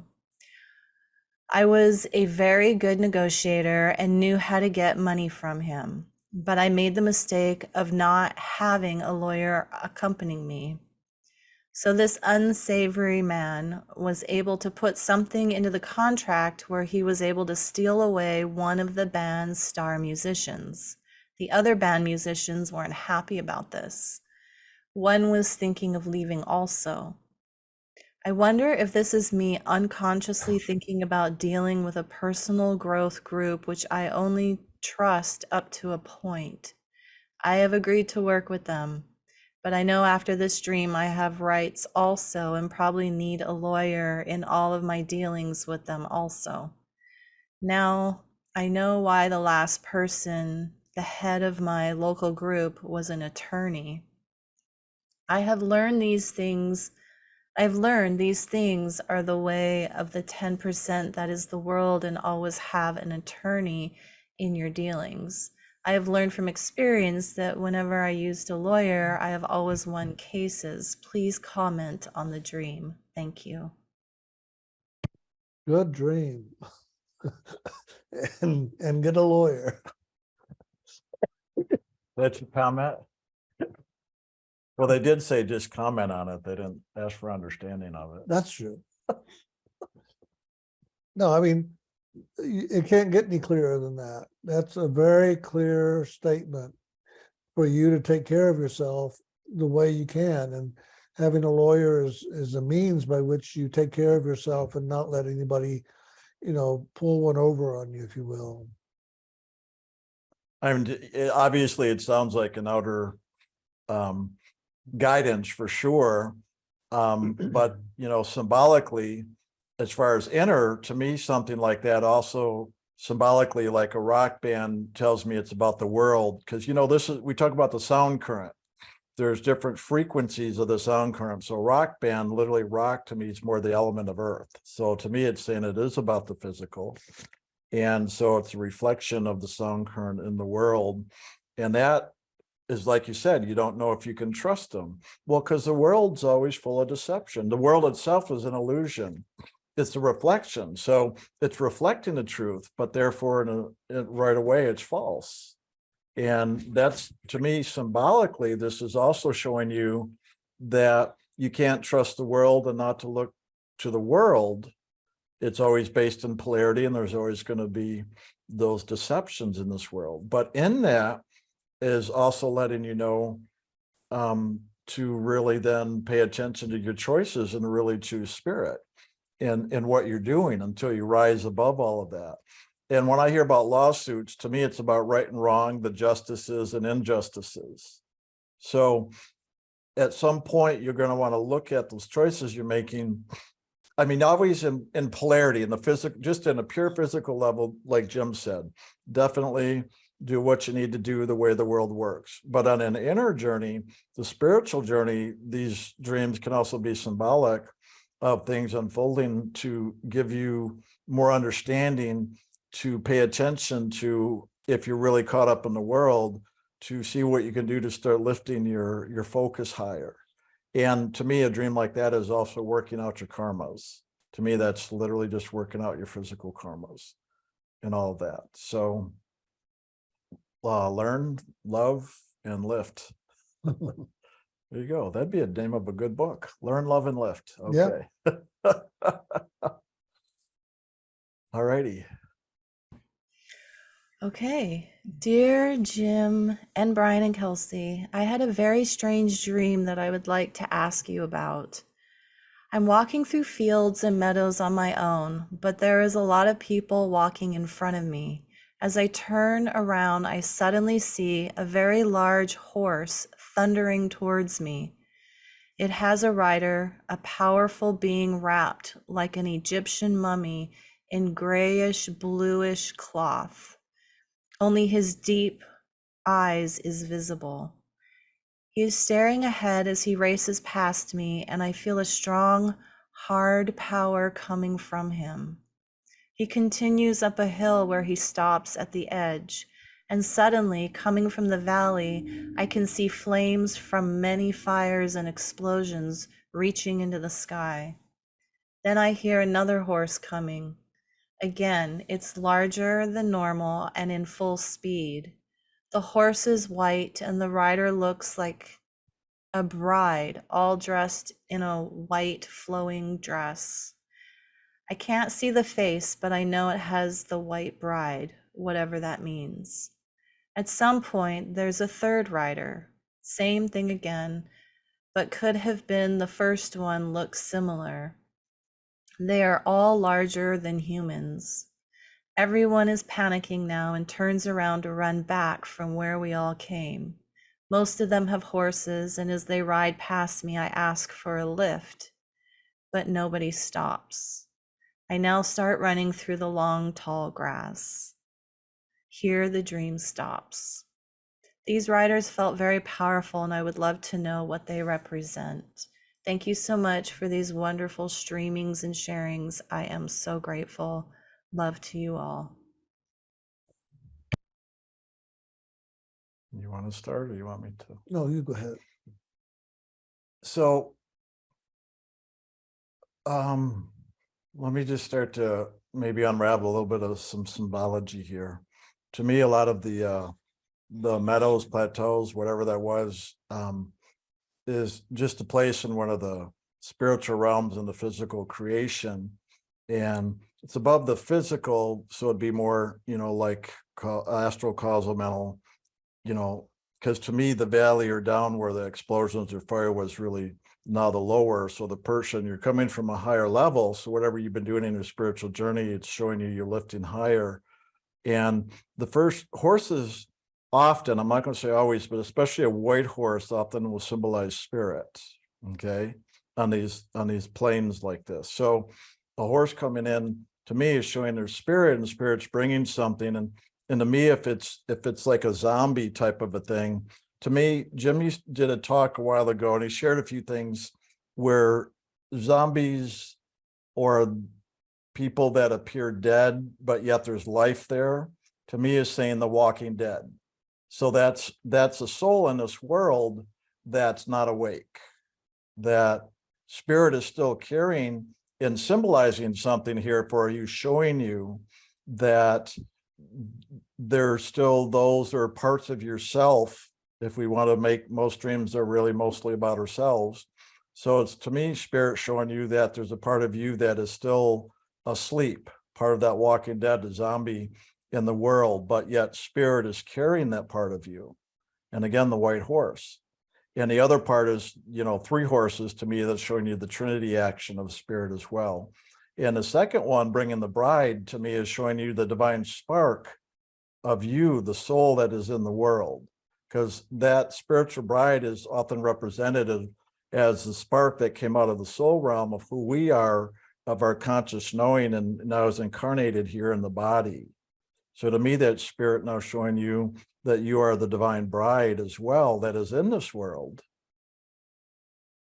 And then the third one, even though it seemed a little bit like the first, I think it's, I can't say 100% here, but I think it's showing you that who you are is divine bride, but yet that which is of the world, that is a zombie, the Walking Dead yet, but you are waking up in it all. That spirit is carrying all of that on the journey.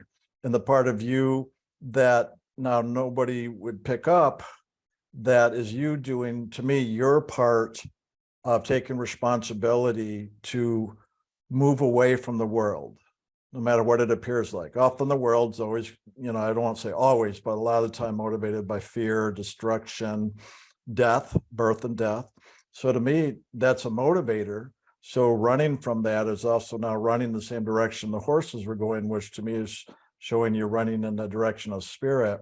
But in that, you're still learning how to work with spirit. It's like you're being given guidance, following, and you've got to do your part in learning. And that's the whole part when we share about loving, accepting, forgiving, taking responsibility for our thoughts, feelings, actions, reactions. That as you do that, at some point, you'll find yourself on one of the horses where spirit's carrying you more directly. But that's part of self-study, where we've got to learn and do more of that ourselves. And as we do, it just all begins to open up. So that's kind of where That's good. That's a very clear explanation. I rest my case. That's a very good explanation. Would you add anything to it? No, I would just say, no, there's not a whole lot for you to do consciously. That's true. It's showing you where you're at and what's moving and how you're moving. And it's saying that in the world, it'll feel like you're having to do it all yourself, even though you're really not. And so just be willing to do your part and keep moving forward and take care of yourself and all that. That's right. Run away from the world and run into spirit, for sure. Yeah, that's for sure. Last thing I'll say on that, we can move on, is don't worry.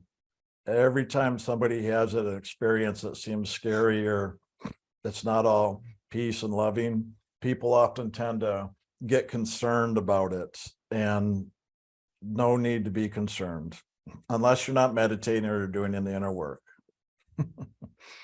These are things the soul is going to go through. In truth, if you're just doing the inner work, Jim and I don't even have to comment or share even understanding on a lot of these dreams, because it's showing you that the soul is having its experience along the way. And that's what this is about. And we're going to experience the negative things of the world as well as the positive things until we finish, being moved or moving through all of our karmas until we rise above it. So that's the main thing to focus on, no matter how bad or negative or scary any experiences may seem like.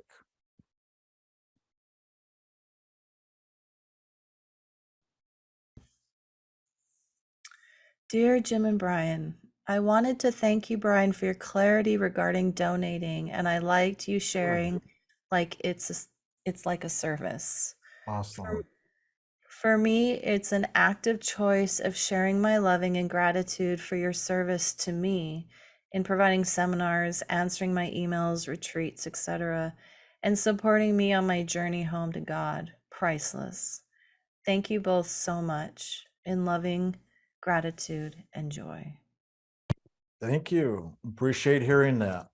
That's what we wish and hope for anybody who makes a donation, that it really comes from that place of gratitude and just wanting to be of service, to give, because not only for the value you received, but just knowing and giving, it helps keep supporting that value for other people as well as yourself, obviously. So thank you for writing in and sharing that. It's definitely appreciated, as well as the donations, because when it comes from that place, we know it's just a physical way to also move our loving in the world. And that's the best. And that's what we're hoping for. So thank you. My question is about the cumulative effect of meditation in the body. I've heard you both say that a repetition of the names is never lost or in vain, no matter what the context.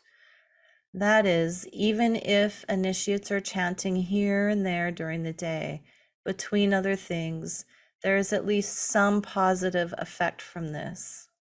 I've also heard you both say that chanting the names is more effective when done in a block of time set aside from other activities, because the energy that builds from repetition of the names is given more space to concentrate and take hold, or something like that. Although it may seem like a nitpicking question, how does this process work over time? Is someone up there in the sky counting the numbers of times we repeat the sacred names? And when we reach a certain total, we're allowed to graduate above where we previously were? Or does the repetition of the names bring about a gradual change in us somehow as time passes, such that our consciousness is gradually raised over time and we evolve higher as a result? Much love. It's the second. The way you just described it is how it really does work. The repetition is mainly just to help us learn how to hold our focus on God and keep it on God. And by repeating it over and over and over, the sacred name, it helps us to keep coming back again and again to doing just that, focusing on God. And no, there's nobody up there counting, oh, they're 5 away from getting here. Come on. It's really just building a foundation. Every time you're chanting and spend time chanting, you walk further up the path.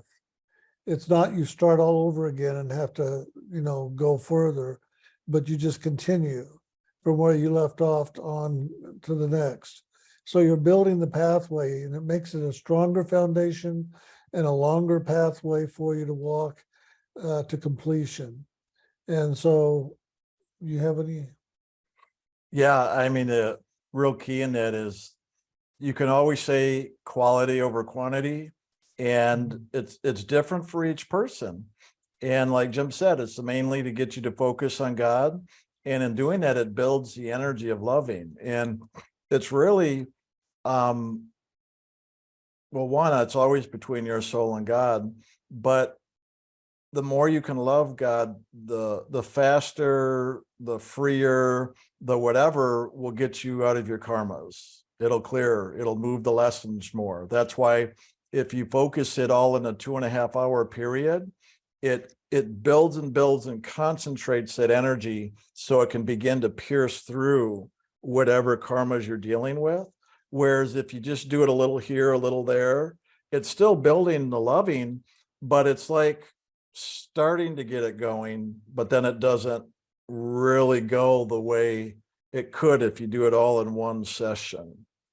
There's both the cumulative effect of each session you do it for extended periods of time, because as well as a cumulative effect over time, days, weeks, months, and years, because as Jim was saying, each time you do it, it brings you to another place. You're lifting your frequency, you're burning karma off. So in that way, it's cumulative as it progresses you along. But again, if you do a little here, a little there, you may be just moving little steps, where if you really take the time in like the 2.5 hour focus, you may be taking bigger steps, or it may move you along that much more quickly in strides, so to speak. As well as by giving it that focus, you also give the opportunity to awaken and open now through all those karmic lessons for more grace to come in, but also in that you're going to gain greater that clarity, understanding, wisdom, and truth. Because when you focus that long and devote yourself, you create more of one pointed focus. Where often if we're just kind of doing it during the day, and this isn't always true, I'm saying this in generalities, but if we're just doing it here and there during the day, more than likely we're distracted by doing other things. So that makes a difference, the amount of focus we give as well. That's what I mean about quality over quantity. So, there's just many ways to look at this, obviously. And as far as each person comes in with different types, let alone levels or amounts of karma. So you may have to chant the name 1,000,000 times with a lot of focus, where somebody else maybe only has to do it 100,000 times with the moderate focus. It depends on the level of karma. But you see, that doesn't matter, because it's totally the individual and what your soul is here learning in your journey and your pathway. That's why there's no really way to compare it with somebody else, other than we're all souls that have come into this physical creation and we're ready. We're all souls going to go home to God and out of this physical. That's the only similarity in that regard. So I think we answered I think most of that. I think So so. hopefully that made sense with the cumulative effect, both in each moment as well as in the long term in that way. And again, you have no idea how many lifetimes in the past you've been initiated and have progressed on this path, and how many more you have to go, or if this is it because you're at the tail end, or if you've got another one or two to go.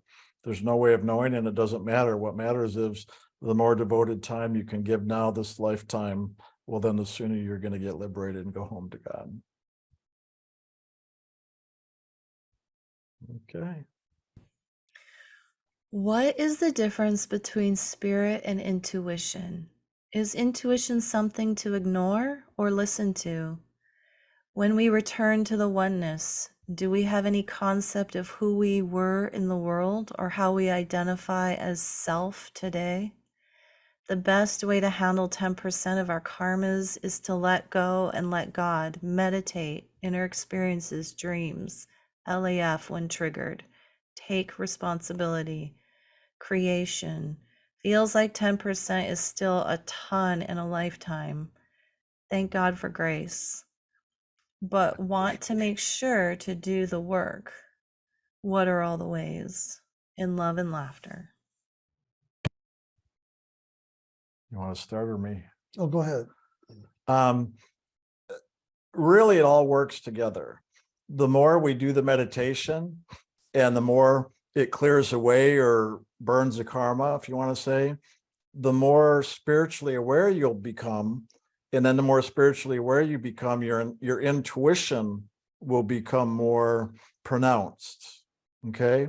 To me, intuition is really a movement of spirit, but really more reflecting through the higher mind. If you've heard Jim in the past, he's described like the me, myself, and I, the basic self, conscious self, high self. That high self is the higher mind that often acts as a mirror of the above. It's kind of like a receptacle, but also a mirror that can reflect now into the consciousness here, that which is above. So spirit now can be giving us guidance from above in that movement of loving through the soul, but then as it comes into the higher mind, it'll reflect down into our consciousness here. And in that reflection is what we might call intuition. It can give us that nudge. But here's the thing. Not all intuition is the same, because sometimes that intuition I'm talking of is the higher intuition from the higher mind. And that impulse of spirit is always going to do through the higher mind or the higher self, help guide you along on your soul's journey to really fulfill your lessons. Okay, so that's kind of more from a path of liberation standpoint. Somebody else, maybe he's not walking this path, their intuition, well, there's still going to be a guidance from that higher place. So that in that regard, it's kind of the same. But sometimes people mistake what's intuition from the higher mind, or is it something what people would call from the gut, a gut instinct, a gut this or that. It's important to understand that the animal nature, the basic self, is more physical and emotional. And that's what people say, well, it's a gut feeling. Well, that's letting you know the level of intuition that people are responding from.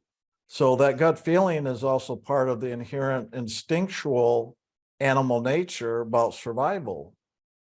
That's different from that higher intuition of spirit helping us to fulfill our life lessons. One's about survival, the animal nature. The other one's a higher part that it doesn't matter about the animal nature, about survival, or this, call it the 7 deadly sins. The animal nature is always going to go for, in this world, greed, envy, lust, jealousy, sloth, all that stuff. That's more this animal nature, gut instinct, where that higher is going to be really more lifting us of wanting more of the idealistic type of things. And then, of course, there's the conscious self that Jim's described as the lower mind, that part of us that really is now more conscious and has our belief systems, our rights and wrongs, that which we've learned how to perceive the world. And that's where we make our conscious choices of how we want to move in the world according to that understanding. And that could either move us along intuitively, thinking we're following guidance, or just make believe following guidance. I know I'm getting a little bit more into a lot of detail here, but I'm doing that, and it can be confusing, but I'm also doing it to realize it can be confusing. And unfortunately, that's often what people do. They'll do what I'm saying now, think they're being intuitively guided, and really all it is some level of their conscious, subconscious, or unconscious, or animal nature, in a sense, feeding up into the conscious awareness that we call intuition, what it wants. And we think that's spirit guiding us. And a lot of people mislead themselves into the world following that, calling it intuition. And they wonder why something's off and they're following their intuition, but why does it always seem to lead to more not pleasant experiences? And that's the part we've got to ever be aware of, because a lot of that conscious level is based upon our belief systems. And so we could get what we call an intuition or inner nudge, but we don't really know where it's coming from. And it could be totally based on a nudge. That in a lot of movies and things, they talk about the 2 angels on your shoulder, right? It's supposed to be about your conscientious, the devil and the angel. Are you, where are you coming from? Well, that's that type of intuition I'm talking about now as well, where we're trained our belief systems of right and wrong. Which voice are we listening to? And that's not even including just our own negative conscious or unconscious self-talk that we talk about, of changing the self-talk as well in this process. So have I confused you yet with all the information, complexities? Well, that's what happens in this. And this is why you don't hear us talk a lot about following your intuition. We talk more about your experience with spirit and with God, and keep loving God and be open to God loving you. Because when you do that, you're going to clear a pathway where you have more of a direct transmission, a direct movement of your soul or the Holy Spirit assisting you in your soul, that you move forward in a way that it's really going to lead you into liberation. That's the difference with intuition if you're initiated on the pathway, because then as long as you keep doing as Jim shared even again today, God first, God only, you keep doing that, then no matter what intuitions you get or guidance or awareness, you're going to learn to evaluate all of that. This is where you start to learn about discernment, because you've heard Jim tell stories or me tell stories in the past of what spirit guides, angels, devils, demons, good, bad, all of it. All of these things can be going on. And if you just think one nudge or a voice is all God, boy, you're going to live a messed up life. I hate to say that, but I was starting to do that in the beginning before I got initiated, because I was hearing a lot of different voices. And I know people, literally, I've talked to people who have been in the insane asylum before, because that's what they were doing, to the point of literally insanity, because they believed every voice they heard and they thought it was some good spirit. And unfortunately, there's a lot that are not good spirits on many levels, not just the physical like this. So I don't want to say be careful, but at the same time, be careful. if you've got God first, God only, you're doing a sacred name, you always ask for that to be filled, surrounded, guided, and lifted by that light of the Holy Spirit, the Christ, the soul, all that focus towards your liberation and freedom, then most of the time you're going to be in good territory. The nice thing is, even when you're not in good territory, just like that other dream that seemed like not good territory that I commented on, when you're not in good territory on this path of sun and light and you're doing your best to put God first, God only, and following that, even the negative experiences are going to be working through your karmas to get liberated from all of that. That is more important than intuition. I hope I'm making that message clear. I'm not saying don't pay attention. Yes, pay attention to all those things you call intuition. And over time, you'll be able to discern, well, what is the intuition that's nudging me towards greater loving, greater freedom, greater liberation? And what is the intuition that's leading me more into the world based upon all these other things I just said? And what works all together so that as you move towards your greater freedom, liberation, and loving, that if that reflects through you into the world with the things you do and participate in, that in doing that, you'll experience more loving come into those physical situations. That's a good indicator that you're following that higher intuition of loving. And that's part of our learning. That it's all part of our learning. And believe me, what I'm talking about right now, I went through years of trusting, then not trusting, wondering, confusion, doubt around intuition. So I appreciate this question because of all that I've gone through with it and what I've learned over time of, regardless of what we think is intuition or not, use discernment, ask the questions, look at the feedback. Is it more loving? Do you experience more peace, more joy?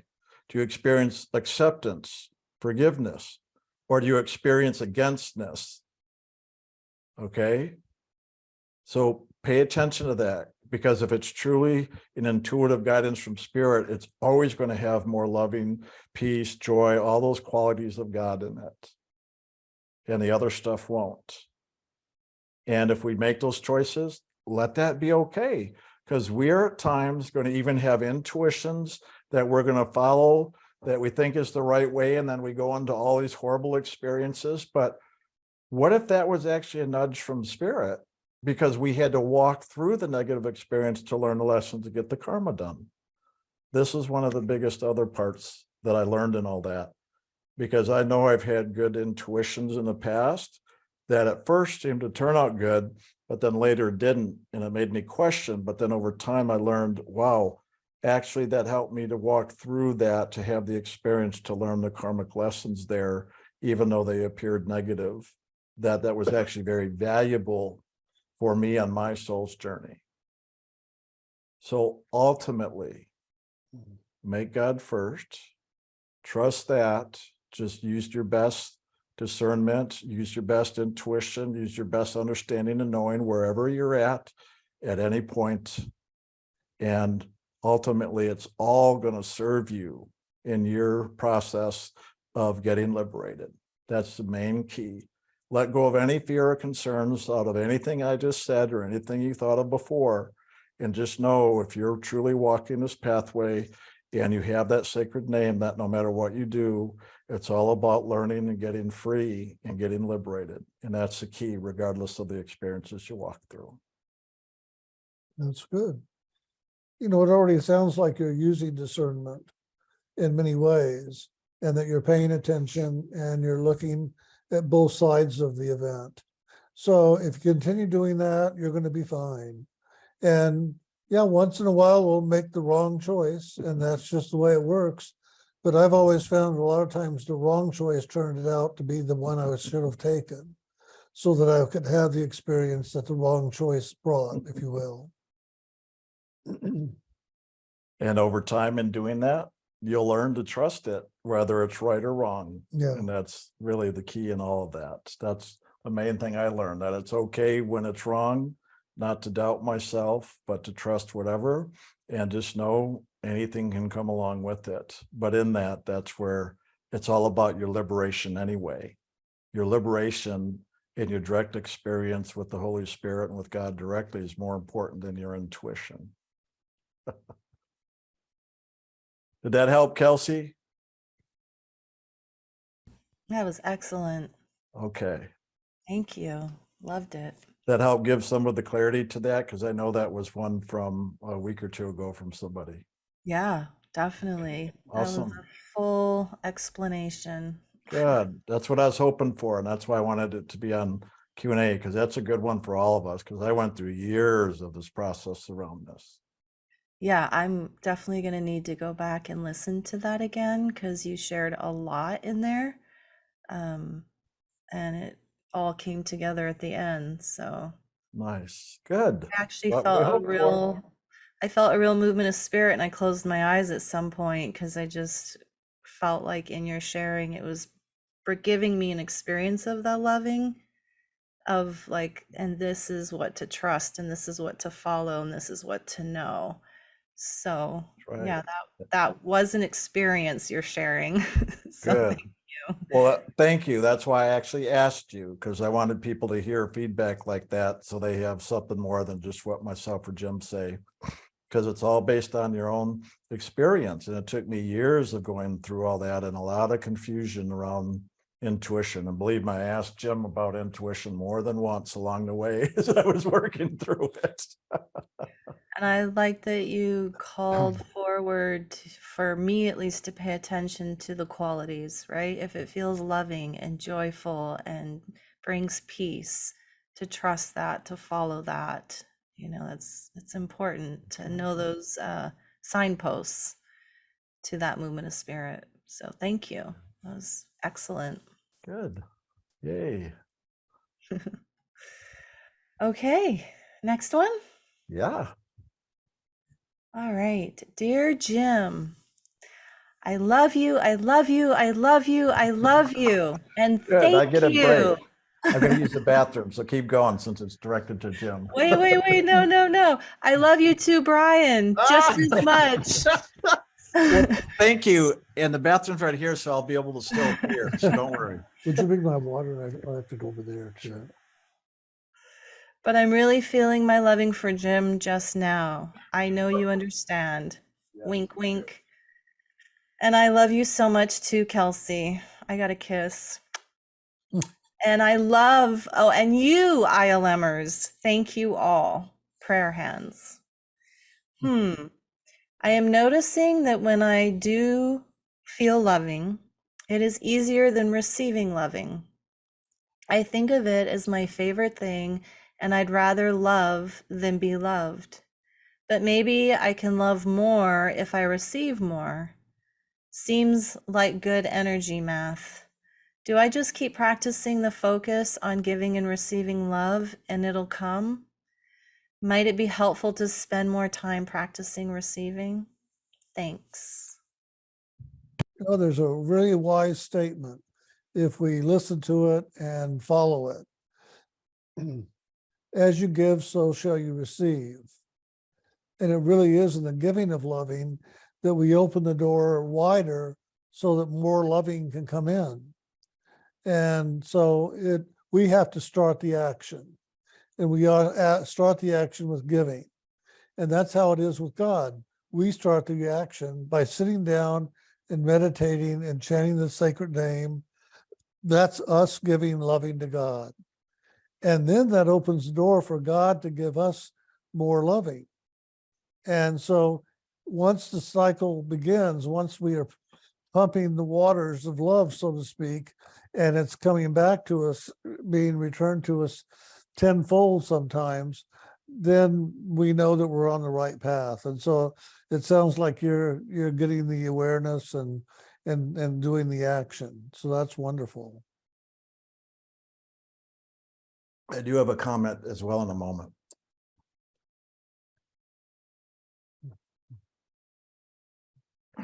I'm trying to remember. This actually showed up in my meditation, but I didn't actually comment on it in my sharing today.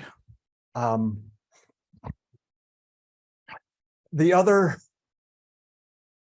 thing to really pay attention to, literally in the quote Jim just did, as we give, so shall we receive. And it is often as well the quality of how we give, because there's loving and then there's love. In other words, one is unconditional, the other one is conditional. In other words, if we express our loving with conditions, it's no longer really the unconditional loving that is the Spirit. Often we think when we love somebody, that when we give our loving in a very controlled, conditioned way, that often is now the only channel by which we can also receive back. So if we give our loving, like say we do something for somebody out of our loving, but that thing we do for them has all these conditions on it. And if the person doesn't receive it in the way we expected or wanted them to, that conditional loving now is going to backfire on us, because whatever the person does is not going to be what we wanted or how we wanted them to receive. So then when they respond, at some point, they're going to respond in reaction with us, because they will feel the conditions we put on it, which is called, another way of saying, controlling. Remember the first LAF question in the LAF workbook? What are we trying to protect, defend, and control? So if we're giving or loving in a controlled, conditioned way, then guess what we're going to get back? So as we give, so shall we receive now. And this is a big one, and why I wanted to bring this up, and why I know it came in my meditation. So I'm glad this is showing up in Q&A, so I can try to explain this more. And easy indicators. When we give freely without condition or expectation, we experience freedom. But when we give with conditions, we don't experience freedom. We will hold resentment. We will hold grudges. We will hold judgments. We will keep expectations. And all that does is create more separation, more againstness, more disturbance. Okay? So in other words, as you give and as you receive, no matter what, whether it's a positive or negative receiving, that often, not always, but often can be a reflection of how we're giving. So pay attention to that giving, because at some point it has to come back. What goes around comes around. It's part of the laws of this universe, cause and effect. We are responsible for everything we put out, and it will come back to its creator.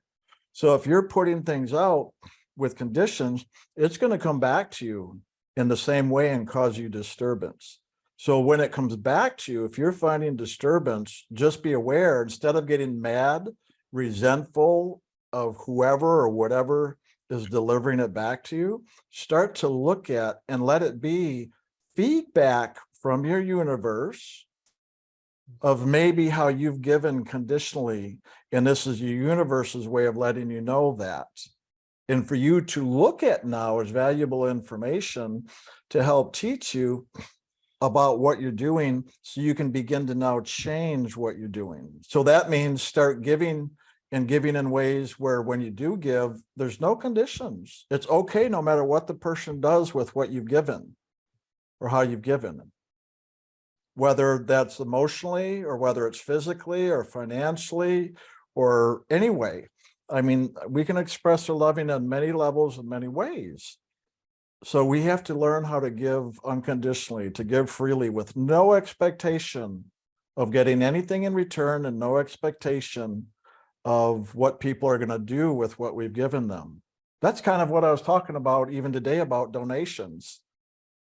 Okay, that's what Jim and I attempt to go for in our giving and sharing, and also when we receive. We've turned donations away and given it back to people because it wasn't coming from that place that was a true service, the letting go, but because it came out of some other place. And we say, no, that's not the type of giving we want to do here, or the type of receiving. Well, you've got to learn to do that for yourself, and you learn by your own experience. So if you see people reacting to not only what you're giving, but how you're giving it, that's indicator right there that maybe you might want to approach how you're doing that. And sometimes it's called stop giving for a little while and take a look at what's going on inside of you. Because maybe you're giving in a way that you're trying to, like people say it, buy people's love. And I don't mean just financially buying people's love, literally by giving money, but also buying people's love by extending yourself and doing things for people, or complimenting or acknowledging, or whatever it is you're doing that you're trying to people please or buy their love so that they will accept you, approve of you, or love you back. If you're doing it out of a falseness, you're doing it trying to be nice, trying to get something from them, well, that's not really giving. That's trying to take from somebody. And in truth, it's a manipulation of consciousness. But that's how we learn. Just pay attention to that. And when it happens, instead of getting upset and, starting to judge and blame people now and call them nasty names, start looking at the feedback and utilize that to let you know, oh, what can I do differently so that whatever or however I'm giving, that it truly is done unconditionally in freedom. And believe me, when you do it that way, it'll be returned in that way. And so just pay attention to that feedback from the universe around you, and that'll give you the indications. And all you got to do is learn from it and adjust accordingly and keep experimenting till you find that you are giving unconditionally. And it'll change everything. It did for me. That's why I'm getting to experience what I do now the last 23 years in ILM, because it's just a wonderful way to live, without all the other junk that goes on in the world, that we see and hear all the time. Okay.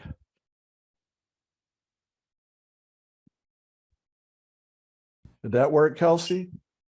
Yeah, that one was really good too.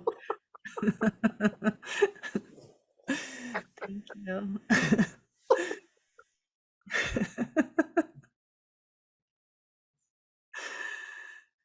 I'm not used to you asking.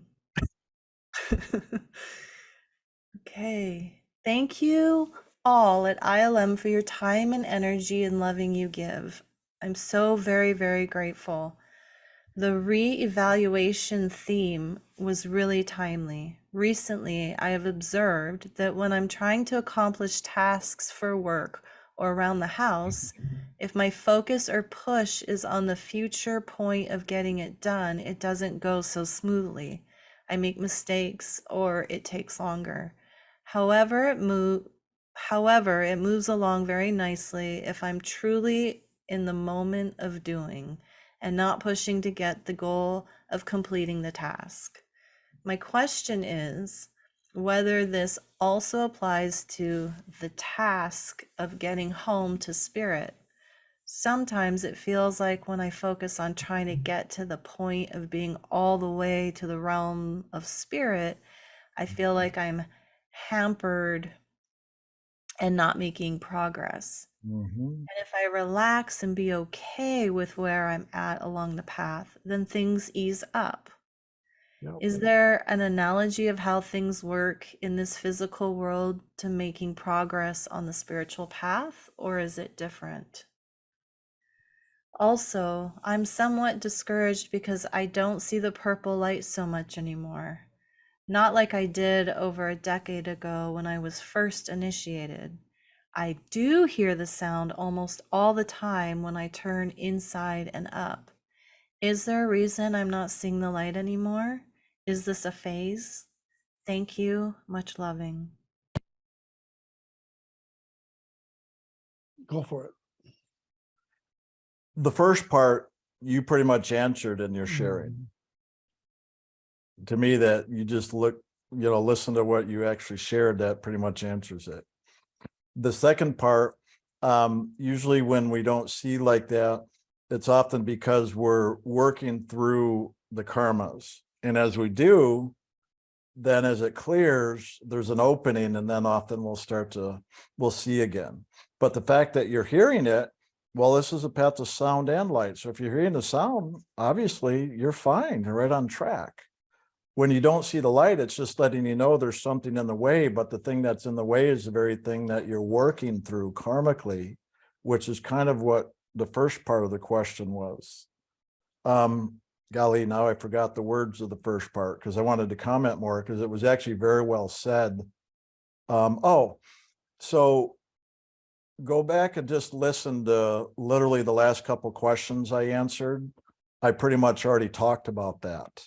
So what I just previously shared and Jim shared there kind of answers the first part of your question, as well as literally your answer was right in what you wrote as well. Your turn. You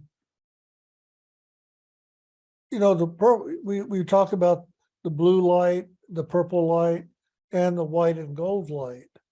The white and the gold light is really going into the realms of soul and spirit. So what you want to do is realize that maybe you're moving up higher and you're going to hear the sound, or you're going to see the light, or you're going to do both. And the higher light would be more the golden white light. And so, you know, pay attention and see if you begin to see the flickers of that in your meditation, rather than striving to get the purple. The purple will come to you when you need that. That color is the color of transcendence. It's the action of the Holy Spirit lifting you. The gold and the white are pulling you. And there's a difference in the action. The pulling is also the sound.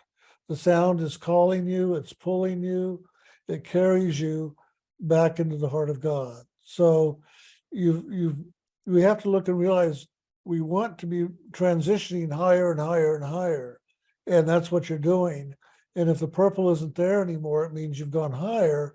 And the sound is a good indicator of where you've gone. And that's really up into the realms of soul and really following more home to God. And the last part, again, you answered it. You're learning to live in the moment. You can't get ahead of yourself. The best thing to do is accept right where you're at and whatever's going on, and just handle that. That's in truth all we can do. And as we do that, all of this unfolds. It's when we try to get ahead of ourselves or try to carry along something from the past that it always gets in the way and bogs us down. So I'm glad to hear you discovering the truth of that, literally how important it is to live in the moment and just accept what is.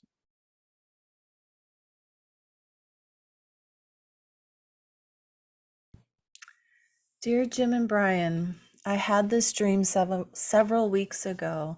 It was short but very powerful. I really want to know what you believe it means. I was in a darkened hut. I walked out the door and walked outside.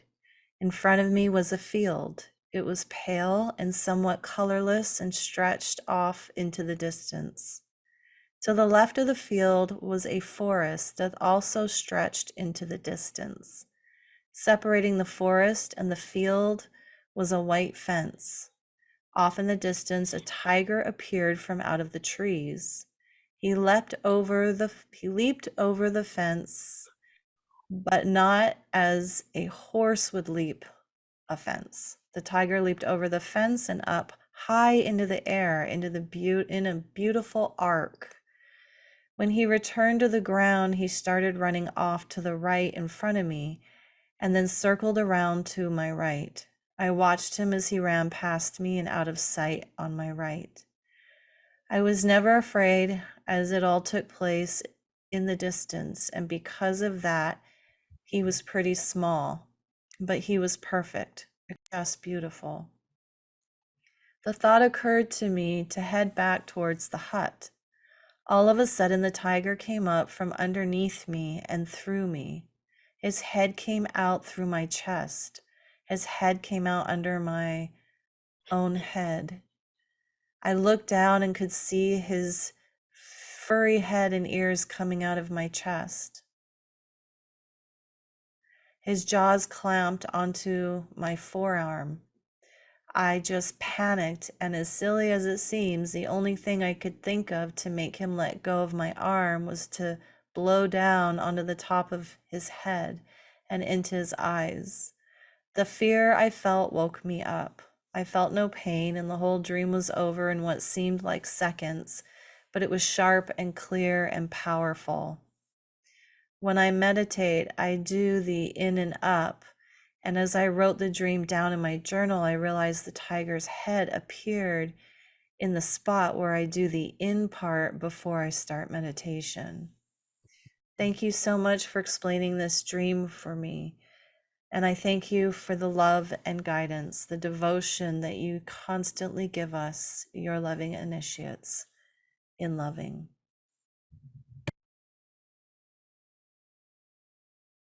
Go ahead. I like it when you do it. Oh, jeez. Sometimes I need a little breather. It's so okay. funny. I can though. Yeah, you can. So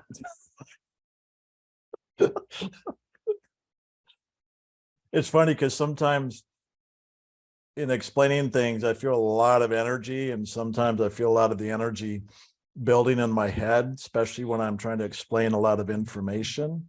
And sometimes I just need to kind of relax and let it go, especially when we're dealing with dreams, because there's a lot of symbology. I mean, I can do simple summaries, like a dream like this. To me, I could literally just say this is somebody moving through their fears. Simple as that. But that's the truth. Now, if we go into some of the symbology here, well, to me, the tiger is part of the world, the animal nature, and that's where our fears are. But part of that, those fears are inside of us, but in this world of reflection, they often appear outside of us. So when you see the tiger, to me, and you see it jumping up in an arc and going to the right, is telling me that that fear that the tiger represents, the tiger symbolizes some fear inside of ourselves. So to me, it's being transformed. Going to the right and going up is towards spirit. And that's, as it moves in that direction, it transforms. But eventually you realize all these things are within us. And even what we see out here is an outer reflection of what's within us. So to me, you're seeing the outer reflection, and as it comes back around and now comes up from within you, if I understood correctly, then it was in you coming out of your chest. Well, to me, that's also in your heart. So it's like, okay, this fear that's been in your heart that's held you back in the world, but now it's coming out of you and it's getting you. Okay, well, that's what we're afraid of, right? We're afraid of being gotten by whatever, the boogeyman, the monster, the tiger, the lion, or whatever. And so eventually in this path of liberation, we've got to face those fears and literally walk through them. So to me, this is you having the experience of walking through now these fears that keep the soul imprisoned. And the fact that it got you is showing that it's still, the sphere is still holding you, but you're working through it. And the blowing on that, even though you thought it was silly, the breath represents the essence of spirit. So as you blow on the tiger, to me, that's the essence of spirit. Your soul's loving now, that blowing on the tiger now, that loving essence will start to loosen the fear until eventually it lets go. And at some point it'll just be done. So to me, this whole dream experience is one of transformation, where now you're transforming the fear and you're fulfilling the lessons of all that until it's just done. And it's just the process. Now, I don't know what fear that tiger represents, but regardless of the fear, it's being transformed and you're getting closer to the end of it being completed. You might be able to look at something in your life or in your thoughts or feelings to know what the tiger represents, which is great if you know the details, because then you maybe will have a little more understanding or clarity on the lesson you're learning. But even if you don't know, doesn't matter. Again, what matters is that we, the soul, go through these things and get liberated from them. That's the key thing on this pathway. We don't have to know all the information, let alone understand all the information. What matters is that we just continue moving along this journey until we get home to God. That's the key part in all of this, regardless of the details. And a key to it all is to take action. And that's what you did when you leaned down and blew on the tiger's head. That's taking action. You, rather than you panicked and feared and tried to get out and whatever, you instead took action, not reaction, and did something to begin trying to resolve it. So that's how you're going to find the resolution, is taking action in situations, not going into reaction, which will just lead to more reactions. So that's a very, very good experience, good dream. And I think it's showing you that you're doing things in a very good way. And you're ready to go into the dream state? Yeah, I am. Did we cover enough there, Kelsey? Yeah, I think so. Okie doke. Another dream. I was awakened, upset by a dream last week. In this dream, I discovered that my father had sent my piano away to be sold without talking to me or telling me. I came home and it was not there. He was getting rid of things in the house, and I was one of them. Oh, and this was one of them. So sorry. I want to go in the dream state too. Okay. He was- sorry. That was a good slip. Oh, that's good. I got approved of. Okay. He was getting rid of things in the house, and this was one of them. I discovered where it was and hoped to contact them to get it back. In the dream, I was so upset I could not read the name of the business or its phone number well. I could not see one of the numbers clearly and was guessing at it. The last part of the number I thought was 8372. I was panicked that I would not reach them in time. It was during this panic that I woke up. Usually when I remember dreams, they have a meaning, so I don't think this was just my working some issue out, but I am unsure of the meaning. Thank you. I also must say that I missed most of the talk today because after meditation, I just drifted back and forth between here and there, hearing your voices, but not quite being here. This happens fairly often during your talks. That happens to me in the dream when we're talking about dreams. I start going into dream state. Well, I think if anything, it's showing you that you're clearing some karma in your life right now. And that's why the piano is being removed. It's the beginning of letting go of things of the past. And, you know, calling and trying to get the piano back is something you want to pay attention to, because is that that's a supportive action for you? Or are you just holding on to the past? You don't want to let go of it. And that's a question. That's something that you have to look at and see. But oftentimes when spirit is coming in and removing for us a certain karmic patterns that we don't need to be running anymore, we will turn around and say, no, don't take that, give that back to me. Jim's famous for doing that. Yeah, by I the way. am. Because of old habit. It's just old habit.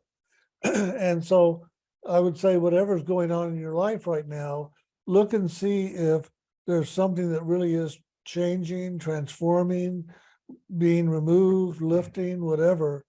And at the same time, there's that part of you that wants to hold on to that and keep it because of sentiment, because of whatever it represents to you. Sediment or Oh, sentiment? sentiment. I think it's sediment's probably a better one. Probably is.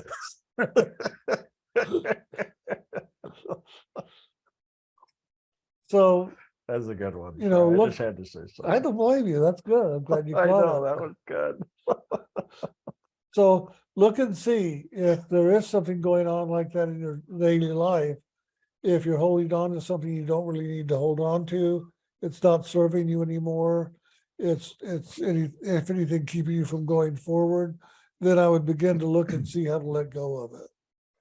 I definitely got plenty of sediment that I need to let go of. I need to get the broom out, start sweeping it away.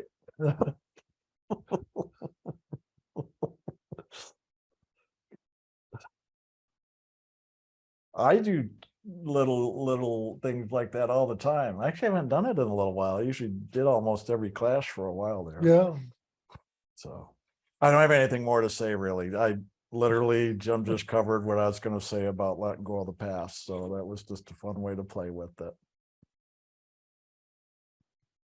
That's really all any of us have to do is just let go of the past. It's not the same. Yeah. And that's part of what my talk was about today, really, if not all of it.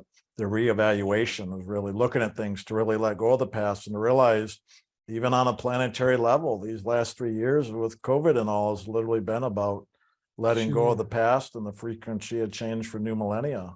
That's literally what's been going on the whole planetary level. But all we got to do is handle our own personal world, so to speak, to go along with it. And this is a good example of that, of just letting go of, no matter what the sediment or the things of the past are that we've been hanging on to, because we've been doing the same thing. That's why I can make the jokes. Jim and I do this ourselves. That's how we understand it so well from our own experience. And it's not easy necessarily. Sometimes it's easy, but other times it's hard to let go of the past and, step into what's new, especially when you're not really sure. And again, that's pretty much what I was talking about today. And I think Jim made it pretty clear where we really want to reach in his sharing today. So. True. Yep. We really want to start reaching towards God rather than something more into the world. And then when we reach to God, then whatever shows up in the world truly is going to be in alignment with God's will. And you don't have to worry about what it looks like. You don't have to worry, because when you're truly reaching for God, then it doesn't really matter exactly how or what it is that shows up in the world to assist us in that process of getting liberated to go home to God, whether it's a piano or anything else. How was that, Kelsey? It was good. Now I'm just having fun saying that and asking you. It got the desired effect. You're laughing, so that's cool. Shall I go on? Yes, go ahead. Okay. Hi, Jim and Brian. Thank you so much for your sharing. I need to let go of a part of me that I am very ashamed of. Yay! This is like I did a week ago, confessions and counselings. I realize that after dealing with an addiction, the actual core issue that has been running me is my violence. I grew up in a violent home, and when I feel unheard and not cared for, I burst in a rage that scares me and those around me. Then I feel ashamed and unworthy of loving from God, myself, and others. I want to punish myself after acting in rage. I'm trying to learn new coping skills in therapy. Good. I realize that I've been very far from this loving path lately, and that led me to an anger burst. I get scared of myself and my emotions to the point I think I may be crazy or Cal is in my mind. I am treated with medication for my strong mood swings. I'm also acting in a way that I'm not proud of with those around me. I'm being spoiled and rude and reactive. At last, I realize that I've been holding on to a health condition to justify my rudeness due to being exhausted. I want to let go right now of my violence and of my label that I have a certain health issue. Do I have to meditate and that will do it? Or do laugh and meditation and maybe recovery groups for rage? What do you suggest? Please help me. I want to change and live in the loving. Thank you. All of it. When it's that physicalized, we definitely need to do all of it. When it's truly just all internal, often it can be cleared in the meditation. And when it gets more into the psychic levels strongly, then definitely the meditation and LAF. And when it's truly manifesting in our physical expression in strong ways, then you definitely want to take physical actions as well as the meditation and LAF to handle that as well. That's a good way to look at it. The best thing I've learned is to deal with things on the level that they're manifesting or expressing. So if there's a physical part of it, that's a physical karma that needs physical action. When it's a mental and emotional karma, and it's a mental emotional thing, it needs mental and emotional actions. When it's truly just spiritual, then it's just spiritual. You got to handle it all. But obviously, spiritual is not karma. I guess I should have said really more unconscious. When it's really unconscious, then the meditation will just, the grace will go in there and clear out the unconscious. That's the kind of stuff that more than likely 90% or so is just handled by grace that we have no idea. Jim shared stories in the past, like being brought up into spirit and seeing huge caverns of like jugs or something, that each thing had like a lifetime of karma, and you saw huge storage rooms or something of karma For and one person. for one person. And but the grace is going to handle all of that. All we have to handle is our 10%, literally. So whatever that one thing is for this life, that's our 10%. That's all we need to concern ourselves with. So the taking responsibility for our thoughts, feelings, actions, and reactions, and LAF, to me, those really kind of go hand in hand, because I know when I do the LAF with that, it helps me to not only clear it and learn the lessons, but then it also helps give me the clarity, the wisdom and truth, clarity, understanding, wisdom, truth of even the actions physically I need to take to assist that process. And first of all, I congratulate you if you are doing even a medication. The reason I say it that way, for some people, it might be better to be off medication, right? If that's your crutch and you don't need it. But many people, Jim and I speak with, probably would be better using a medication because it helps in the way it's needed to. And it's often those people that try not to do the medication that then they go even further out of balance. So you've got to discover that for yourself. I mean, there are certain biochemical imbalances some of us may have that we really do need some type of medication to stabilize or balance things out. You want to pay attention to that. And if you're one of those people, better to be on the medication, even if it means the rest of your life. I use the example sometime with Jim because he had his thyroid removed. He has to be on Synthroid. It's a medication. If he doesn't take it, he'll die.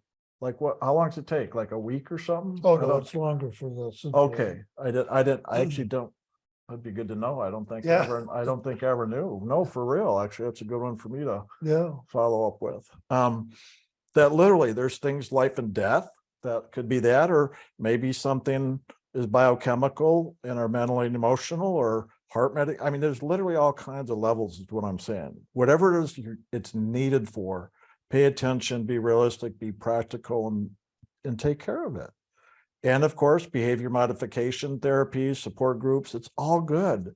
We all need some type of reference, let alone being taught alternative ways of handling things that are more healthy. Okay, that means mentally, emotionally, and physically. So I appreciate hearing that you're actually doing that. That's the key. Most people we try to guide in starting to do that, but the fact that you're already doing that is fantastic. Just keep doing it and realize some things can take years and some things may be lifelong, whether it's a medication or a therapy group, whatever the support you need is what is important to get, and keep utilizing it as long as you actually do need it. Don't try to prematurely wean yourself off of something, or if you do, be careful and pay attention, do it very conscientiously so that if something goes off, you know, nope, not yet. Or if it is done, you do it gradually, you have good feedback from whatever doctors or therapists you're working with. So you do it in a way that you're getting feedback where you're not kidding yourself is what I'm saying. That's so important to do. That's the biggest thing. And that's what I learned here with Jim in the biggest way, because I was doing a lot of the inner work, but I wasn't doing the physical to the level I needed to. And when I started handling it in the practical ways, that's when things started to balance out and literally got me liberated from all those karmas, because you got to approach it realistically the way it works according to the laws of the world or any of the other realms. So Yeah, I salute you because you're taking action and you're looking at it at all levels to see what it is you could be doing. And that's the key to getting this worked out. But also doing the meditation can make a big transition in the long run. But just on what you're describing, meditation itself may not be able to do it all, because there's other karmas to be learned on a physical, emotional, and mental level that all these other things can help you to do. Sometimes we need to talk about it. Sometimes we need to face up to it. Sometimes we have to forgive it and let go of it. And then when it comes back, we forgive it and let go of it. And when it comes back, we forgive it and let go of it until finally it's just weaned down to nothing. So take all those actions. I think you have a very clear idea of what you need to be doing, and I'll just keep doing it. And know that we're here to support you, and the pathway is here to support you, and God will work with you. Ooh, excuse me, 100%. If you just do your 10%, believe me. I believe you. Good, thank you. Yeah, he's a living example, believe me.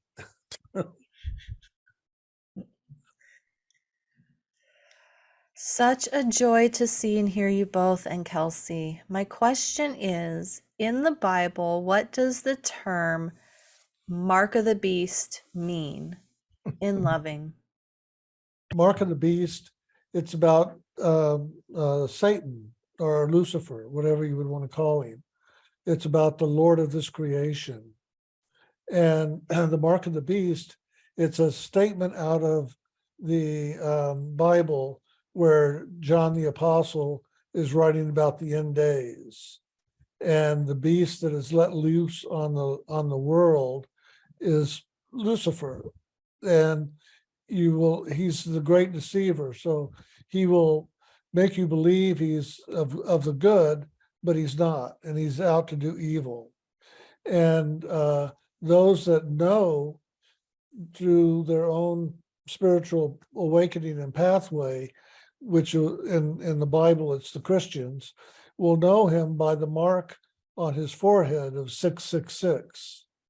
And it's that mark that tells people, stay away from him and don't follow him, and because he will lead you down a stray and awful path.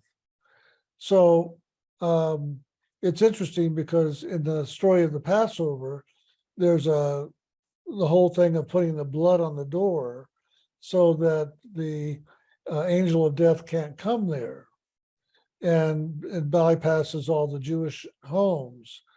Well, that mark is right here on initiate.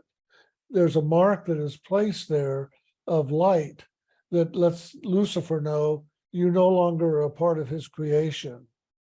And so you got the a mark, not the mark of the beast, but you have a mark on your forehead, which lets the beast know you're not a part of his congregation anymore. Stay away, leave me alone. And he'll have to bypass you. He can't come up and try to scare you, distract you, kill you, whatever. And so that's a good question. I'm glad you asked that.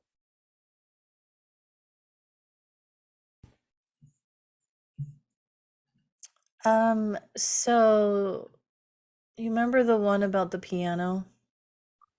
Uh-huh. This person emailed, but I don't get to read through them. So they said, don't read that one, read this one. And so there's, I think, just one sentence in there that was added. I'll just read it to see if there's more you want to say about it. So Okay. after this person couldn't remember the phone number, was panicked, I would not reach them in time. It was during the panic that I woke up. And then this person said, I was aware that my older brother was in the background listening to me upset with my father, but not saying anything. So that was the addition to the whole experience. Well, I think that if anything, it's saying that the older brother realized something out of balance has taken place, and so he's upset. But is he upset in support of you going back and getting the piano, which really would be an action of trying to hold on to the past? And is he trying to assist you in holding on to the past? Or is he, trying to write something in the right way, which is helping you to let go of the piano in the past? That's the question I'm not sure of. Well, he wasn't saying anything. Okay. So I'm at a little bit of a loss. I don't know if he was supporting the father, supporting the sister, and it would be indicated whether or not he's supporting letting go of the past or supporting holding on to the past. So I'm not sure. I would just say pay attention to what's going on for you and look and see if you can let go of some of these things in the past, because they're not serving you. And it's an indicator that things in the past need to be let go of now. And it'll heal probably a lot of karma, even with the father's energy.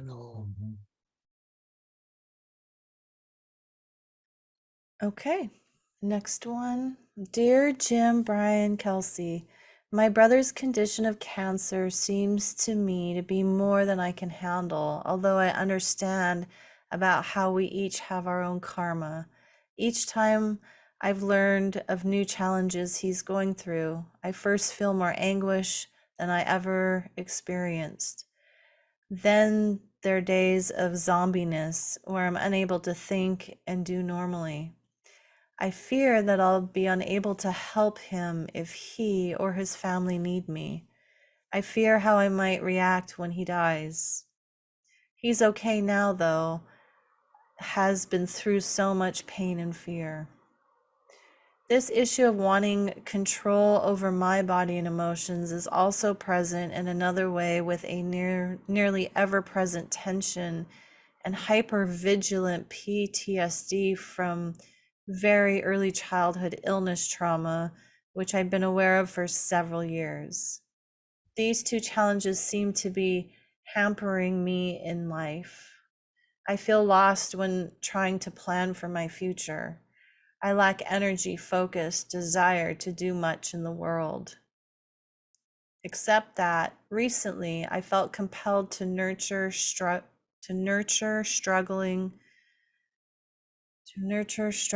I seemingly abandoned I felt compelled to nurture a seemingly abandoned sapling trees in a small park near our home. I've been there for an hour the past several days to weed at their base, taking to them all the while, sometimes chanting the names. It occurred to me that nurturing them helps me feel more alive. Yet, even this helping is kind of a compulsion.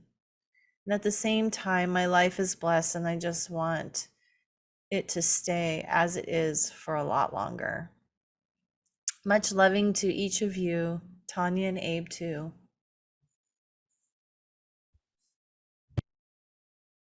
Well, just remember, things are changing. They're ever changing. I know we all want, when we get into a good space, we all want it to remain and stay the same and not change. And we do everything we can to hold on to that. But the world just is constantly in motion and constantly in change in that motion. Sometimes it looks like it's good for us, and sometimes it looks like it's bad. But it's just change. And so do what you can to move through change, whatever it might be, with loving and caring. And when it's upsetting to you, give it up to God, offer it to God, and ask God to come in and participate with you in it, and see if God won't come in and assist you. And if things stay the same, then there's a lesson there for you to learn. No, excuse me, I'm really having a time.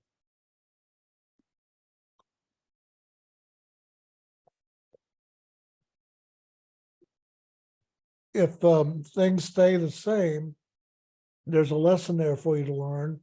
And so look and see what are the lessons that are there, and begin to see about how to love them, accept them, forgive them, release them.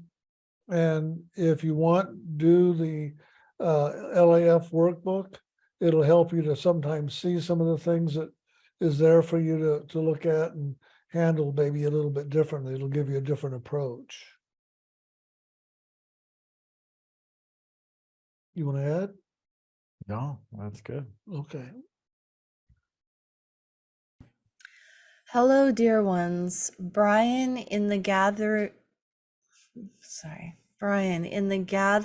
Loving book, you have a quote that says, I found my freedom from fears when I stopped trying to get rid of them and accepted living with them. Can you please give specific examples of fears you have and explain this in great detail? I would love to hear Jim's response to this as well. I think some of this just comes out of your talk about living from soul and above, but then you still have these things that trigger you here, and fears or angers and things that come up, right? There was a saying in one of JR's books that rings very true for me.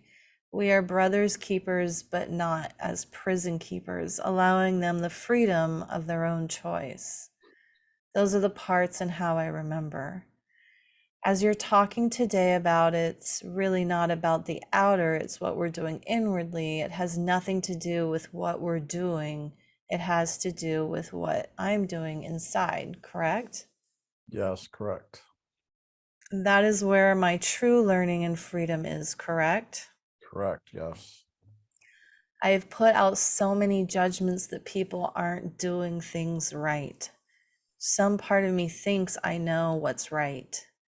I'm having more and more inner conversations with myself as I feel these triggers about loving them for who they are and where they're at.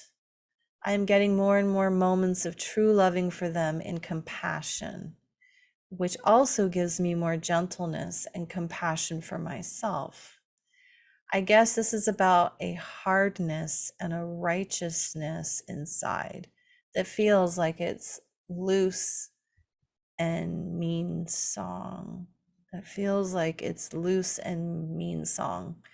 Any additional guidance you could give me in this area would be truly appreciated. Much loving. First of all, you already answered it, especially right there at the end. You pretty much answered it, and just keep doing that. For me, as far as answering the specific example, the thing that just came up, and it's probably one of the main things that across the board for people that, and this is where you'll hear me talk about communication, communion in action, a lot of the basis of even when I do the confessions and counseling class. One of the biggest fears I find with people that I went through a lot. So you asked me for a reference to my own example, that for quite a while, I had the fear of saying anything to anybody that would upset them, because in that upset, of course, well, yeah, what, when somebody, if I do or say something that upsets somebody, well, then what? Then they're no longer going to like me, love me, approve of me. And so that's a big fear that pretty much everybody has for the most part. Even people who say they don't, I find they often are the worst cases of that, because it's another avoidance thing.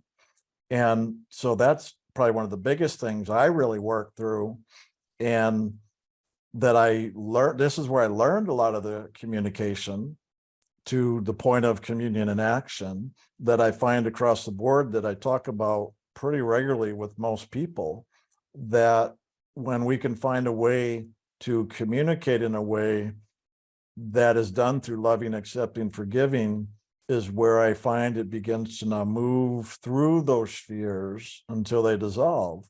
Because as I'm willing to take the actions, that it literally brings me through the fears of not only people being upset, but losing, that love or likeness, including myself with them.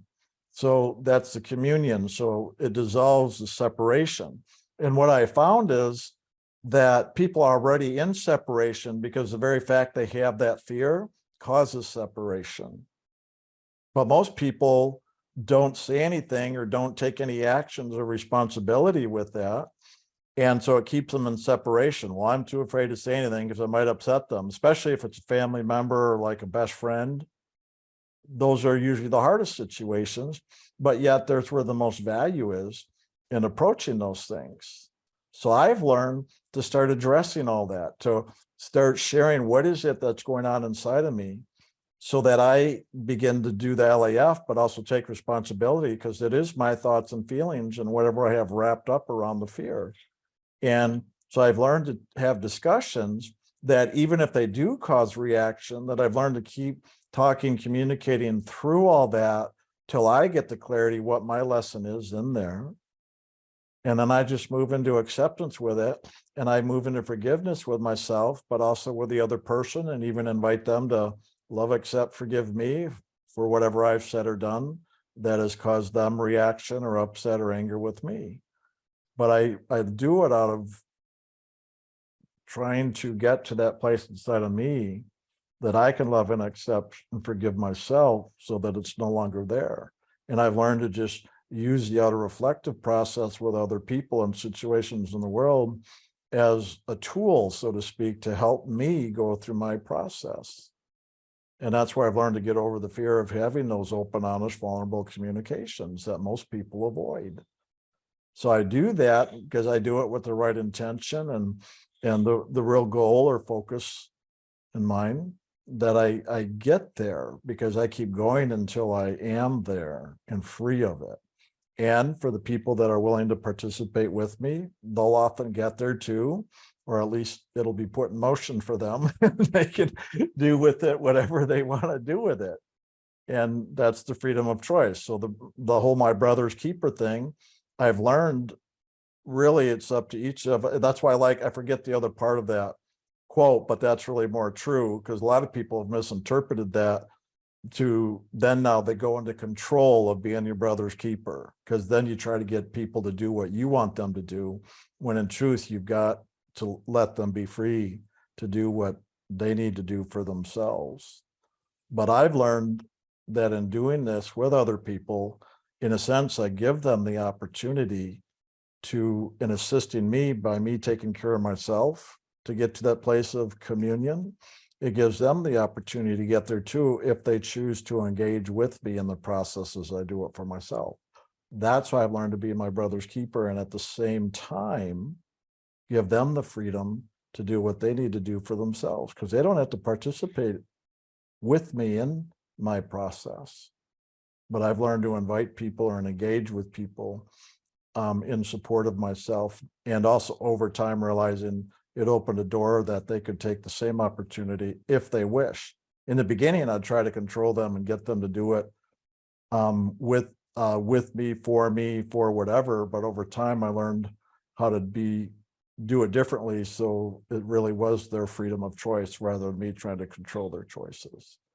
So that's probably one of the main things, if not the main thing, I'd say, as far as my own examples, that I continue practicing to this day. It's different because I'm not quite working through the issues to the extent I was in the past when I was learning it, but I still learn to do it to this day, just to keep maintaining and taking care of myself, because stuff shows up all the time throughout life. So I just keep doing it. Just like practice makes perfect, and it gets easier, because when you don't have the same level of fear that you used to in the past, it's just easier to do. How'd that one do, Kelsey? Did that help, or does it raise questions? Yeah, that helps. Okay. It's me literally asking for feedback from you, like if in my sharing, it hopefully did justice answering whatever was asked of me in that question. Yeah, Okay. it did. I think that the thing I was in question about when you said you did it, I think it was the point that I heard is that when you did it differently inside yourself, then you weren't trying to control the other person to participate in your process, but just doing the process for you. That's right. And that's an important part of it. That's it. Yeah. So thank you for that. And I Next. would still engage people. I learned to do more that I could internally, but the things I couldn't get to internally, I'd still engage people. But I had a greater freedom in letting them do what they're going to do rather than me trying to get them to do what I wanted them to do with me in the process. That's what I heard though, is when you did engage with them, you did it differently, not to try to get them to do the process with you, but to do the process for yourself with them, and Yep. then let them respond, react, do whatever they're going to do. That Yep. wasn't your responsibility. You were being responsible to yourself. Excellent. I'm glad I asked you. Thank you. That's really good. See, when I can hear somebody repeat back to me like you just did, I feel like that's a good, clear communication. And this is a good example for people that I've learned, because so many times we'll communicate something thinking people understand what we said, and they may not have at all have understood. And so I literally just asked you in the moment because I felt like, okay, was that understandable in the way I shared? And if I don't know, better to ask. And so literally in asking you right now and hearing what you shared back, and I'm going, yes, that's it. So I'm like, okay, my communication was understood by the other person.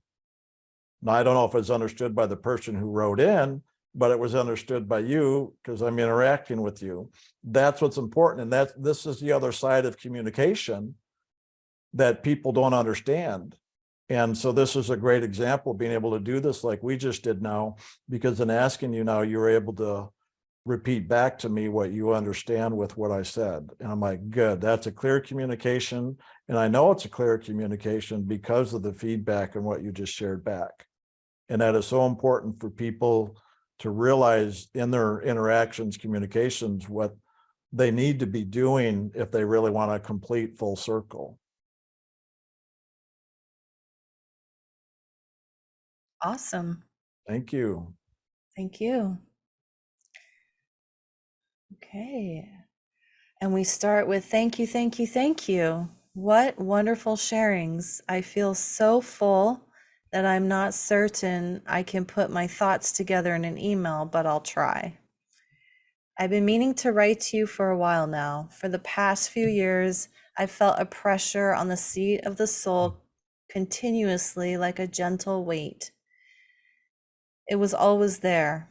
And then suddenly a couple months ago, it wasn't. I felt its absence, and at first I thought I had done something wrong, because that's just the automatic response that comes up to me in me regarding change. Then I asked myself whether this might just be a change of some kind and not something wrong, and I plan to ask you about it. The absence of that pressure made me realize just how precious my connection to God is for me, and I worked more diligently than ever on my in and up focus in meditation and in my everyday life. At some point, I realized that the doorway was still there. It was just above my head now, and it spread out wider somehow. And when I touched into it, I could feel a movement of light and presence that I can only describe as magnificent and would bring me to tears. Could you please explain a bit about all of this? I also had an experience in my meditation this morning. Do you want to explain about that before I read the? Why don't you go ahead? Yeah, go ahead. Yeah, I mean, that's a great description of what takes place as we continue making the effort. And the more we make the effort in meditation of loving God and allowing God to love us, that it just creates a greater opening. It's expanding our capacity to experience more loving. So to me, in the description of that lifting up in the greater loving and the tears of gratitude is a great way of describing literally that's what's happening. That's why we have those tears of gratitude, because we have done the work to expand that opening to give and receive more loving. It's as simple as that.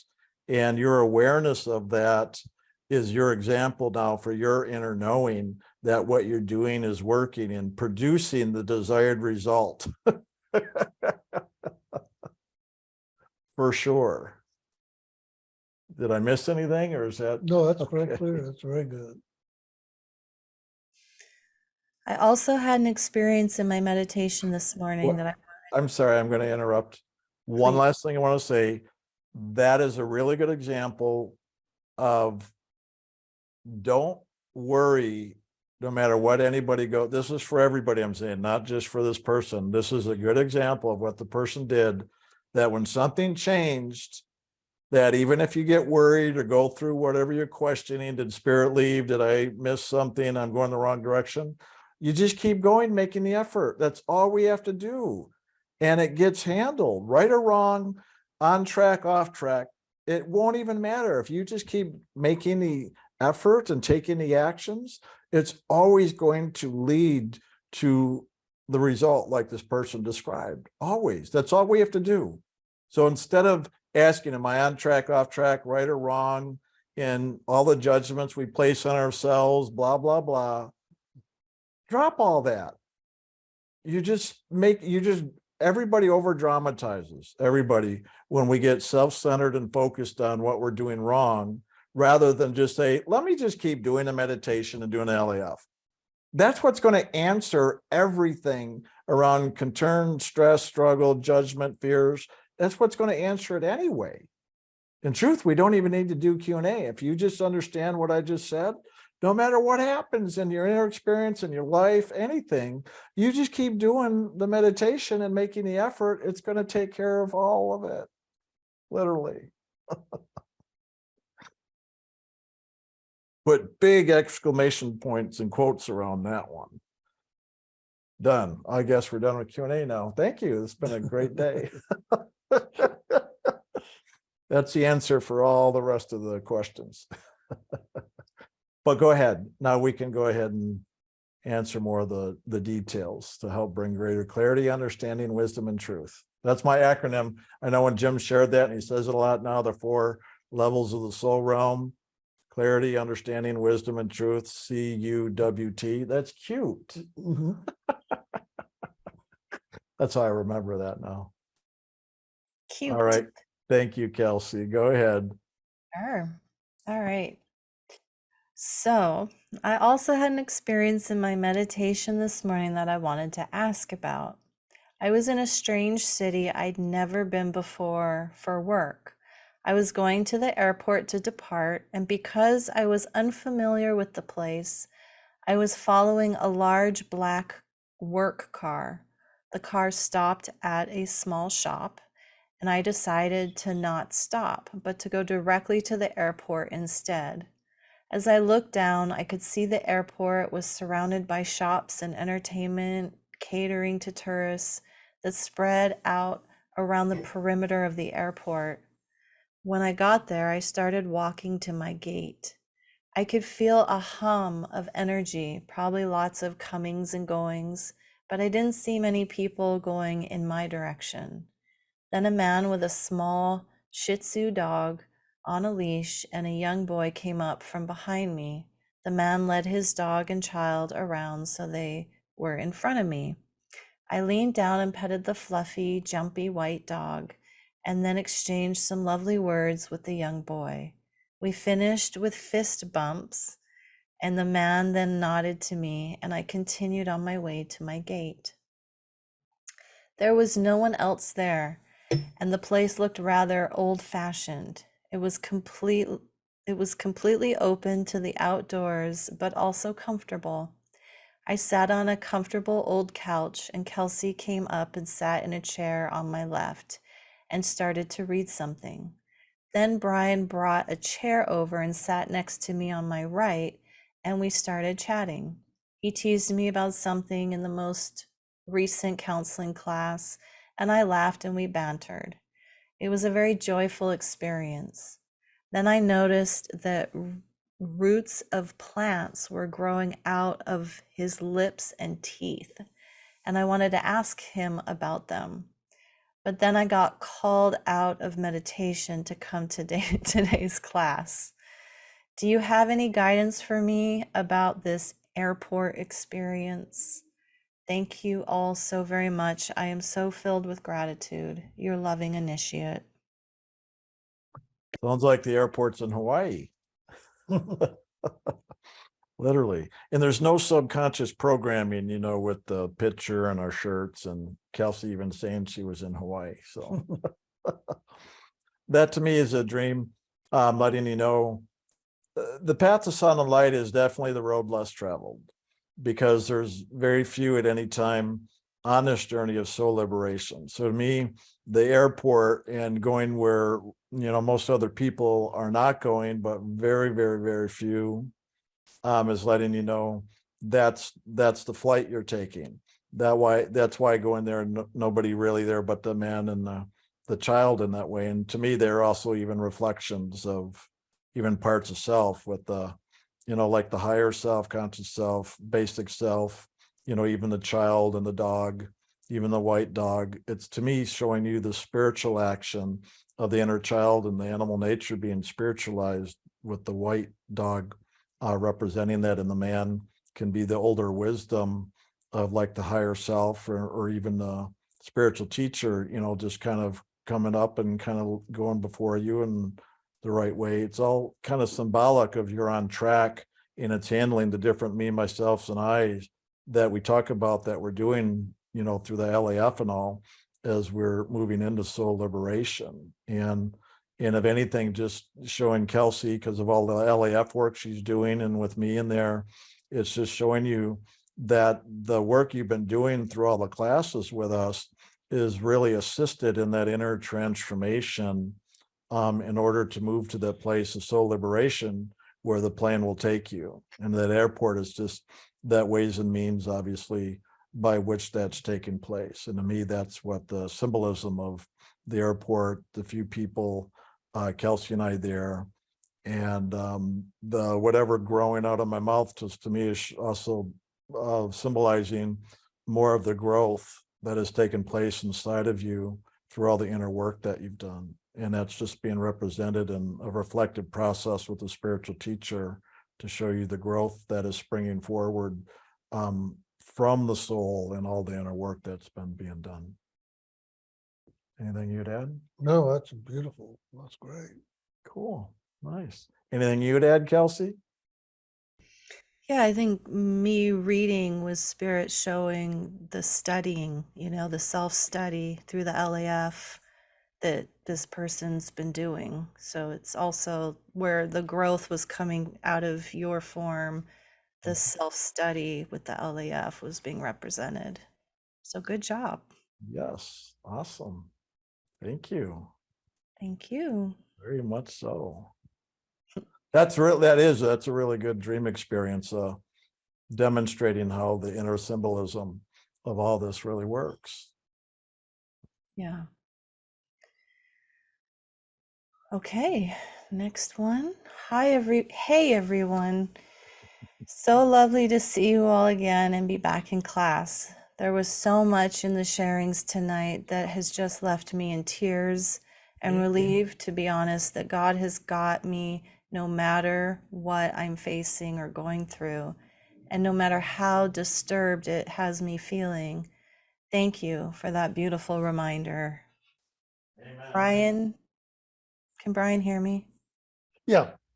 Okay.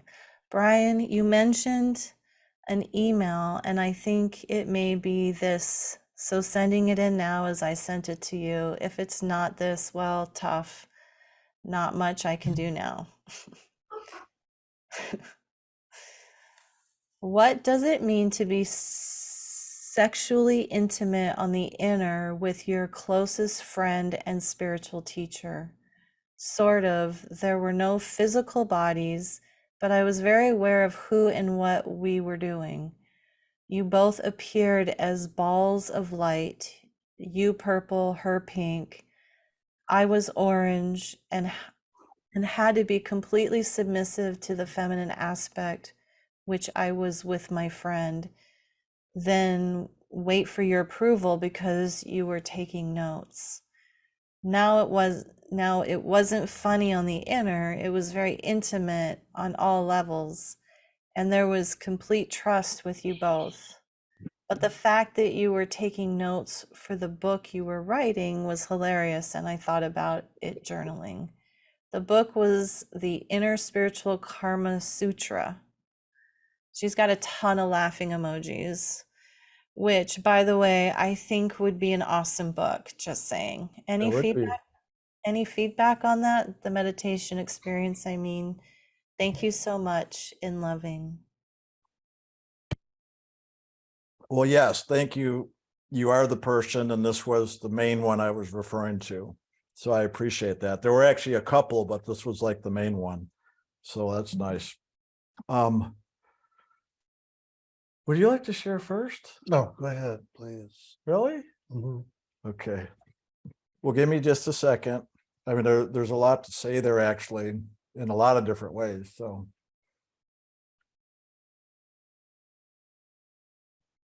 that would be a good book because there's so many questions people have that rarely talk about,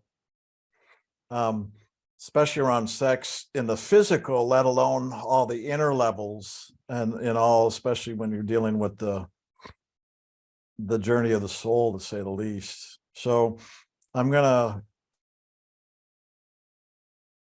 just try to kind of tune in here and just let it flow. Because literally it could be easier to do a whole seminar on this, no question. Let me kind of start with the Kama Sutra, or Karma Sutra is probably a better way to put it, and all that even the Kama Sutra yoga that I don't know much about because I've never studied it. I've just kind of seen it in general. But from what I understand, that it's dealing more with the sexual union and intimacy and helping to move those sexual energies, or what we could call Kundalini energy, from the lower chakra on up, through the other chakras, to transform into more of a loving action. And that's a lot of what's taking place for the soul on the spiritual journey, regardless of any outer practice. Because in truth, if you're initiated on this path of sun and light, you're gonna move through those sexual karmas, but also the psychic energies, the Kundalini energies that move through the chakras as well, regardless of the time or how, in whatever ways. That's just part of every soul's karma, obviously dealing with the physical level, because without the sexual act, there's obviously no birth here, let alone death and all that. So that's, if you could say, procreation's like one of the first creative acts in the physical level to give life here. And of course, then the journey now till death do us part, right? That takes a spiritual marriage to another level too.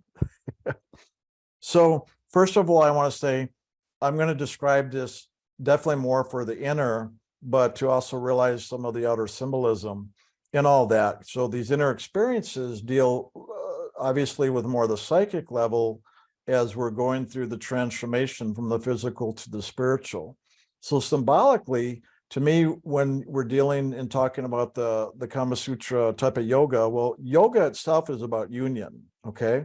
So sexual intimacy is about union, trying to even physically trying to get as close as we can with our partner in intimate ways. Now, as we move up the ladder psychically, well, that type of sexual symbolism inside is starting to show more the union now as well, and the intimacy that we can have mentally, emotionally, as well as, astrally, through the imagination, of becoming more intimate with people. And I don't mean just sexually now. So the word intimacy can really also be a word to describe vulnerability, closeness, connection that we can feel on a mental, emotional level, even just a physical level vibration with somebody without even touching. So that's the other level that's symbolic of. And then ultimately, that symbolism of all that is the ultimate union where the soul merges back into it. So the divine spark that came into this world that is here, that through this process of soul liberation now is returning back into the soul in the soul realm. That's the real union. That's what the yoga is really about. And now the path to sound and light in the East, it's also called Surat Shab Yoga or the Royal Yoga. And that's about the union of the sound and the light. That sound and light of God now is now working with the soul, where now the soul is returned back into union with God. So that's obviously the ultimate union. And so we have reflections of that. You can't get any more intimate than your soul's union with God. But the step before that is the divine spark of our soul here in the physical, going through the physical, astral, causal, mental, etheric realms, and now returning back into union with itself in the soul realm. And that's what we'll call the spiritual marriage. Okay. So to me, having an inner experience with this is beginning to show you, and really more than show you, but it's the actual process of your soul moving through these different levels of intimacy, of union, of connection. And regardless, well, I shouldn't say regardless of who it's with, because some people, it'll show if we've got karmas of lust we're working through, of the animal nature in the world. And other instances, like if you're dealing with the spiritual teacher or representatives of that, it's then showing you now the soul is coming more into union with the radiant form, which is the path to sound and light. So that's beginning to show you that as you're now walking this pathway inwardly, that you're beginning to now move into greater union with that movement of the Holy Spirit. And that's what we want. And eventually it'll even transcend what appears as sexuality or sexual expression, because eventually that still deals with polarity, male, female polarity, when it looks sexual, whether it's physical, astral, causal, mental, etheric, because eventually now there's a true union, and all the polarity in the female and male representations of that will dissolve and drop away once you've worked through all the karmas of where that finally comes into full union. And in that, the divine spark is finally set free out of the male-female union. Well, procreation, right? That's the being born again. So when those polarities, male-female, come into that full union of, I don't care if you call it Kama Sutra yoga or anything, that's really a whole level of balancing the feminine, masculine karmas, polarities in the world. So the divine spark is set free now. And that usually completes, up in the top of the mental realm. And then the etheric, now the soul is set free to continue. I mean, there's residuals to the etheric realm, but then it's set free to now return back into the full true union of the soul in the soul realm. And that's all done through this pathway of sound and light. It's done through the radiant form of the spiritual teacher. It's done through that radiant form as it expresses through other forms.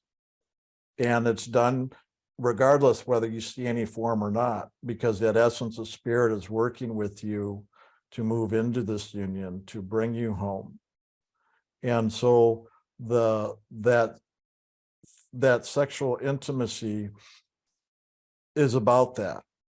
The other part of sexual intimacy is also about creativity.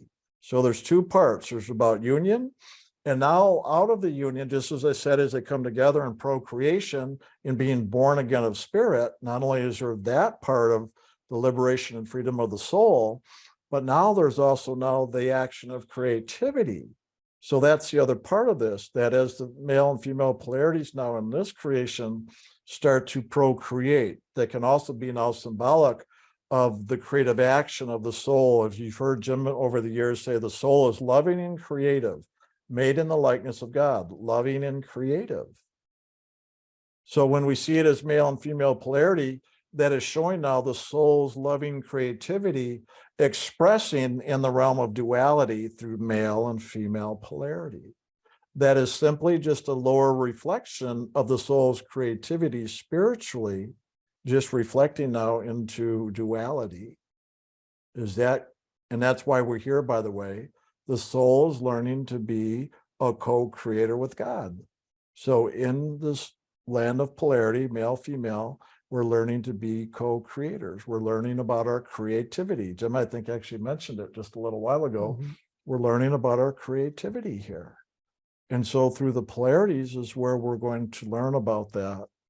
And especially through bringing more to union rather than separation, the more union there is, the more we're going to learn about the soul's loving creativity rather than the separation of what we could call a deception or a false creative action.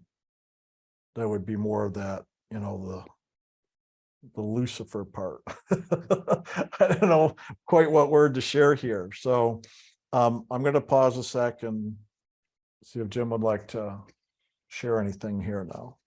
No, if anything, I would just say that it is really about union, but it's a spiritual union where the consciousness of the world merges into the consciousness of the soul and is elevated, and that liberates the consciousness of the world to continue on. And it's a process of being born again, so to speak.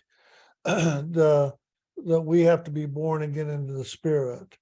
And so that's a part of that birthing process in spirit, where now we're really a spiritual being, not a physical being.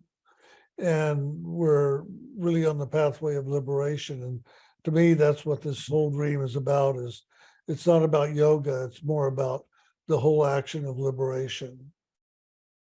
In that part about the book where I was taking notes, that's reflection of the self-study. We talk about meditation, self-study, and service. So that's part of the service here with the radiant form, is assisting the soul.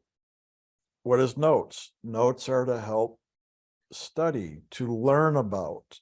So in that, those notes that are being taken are to assist now in showing you the lesson that you're learning.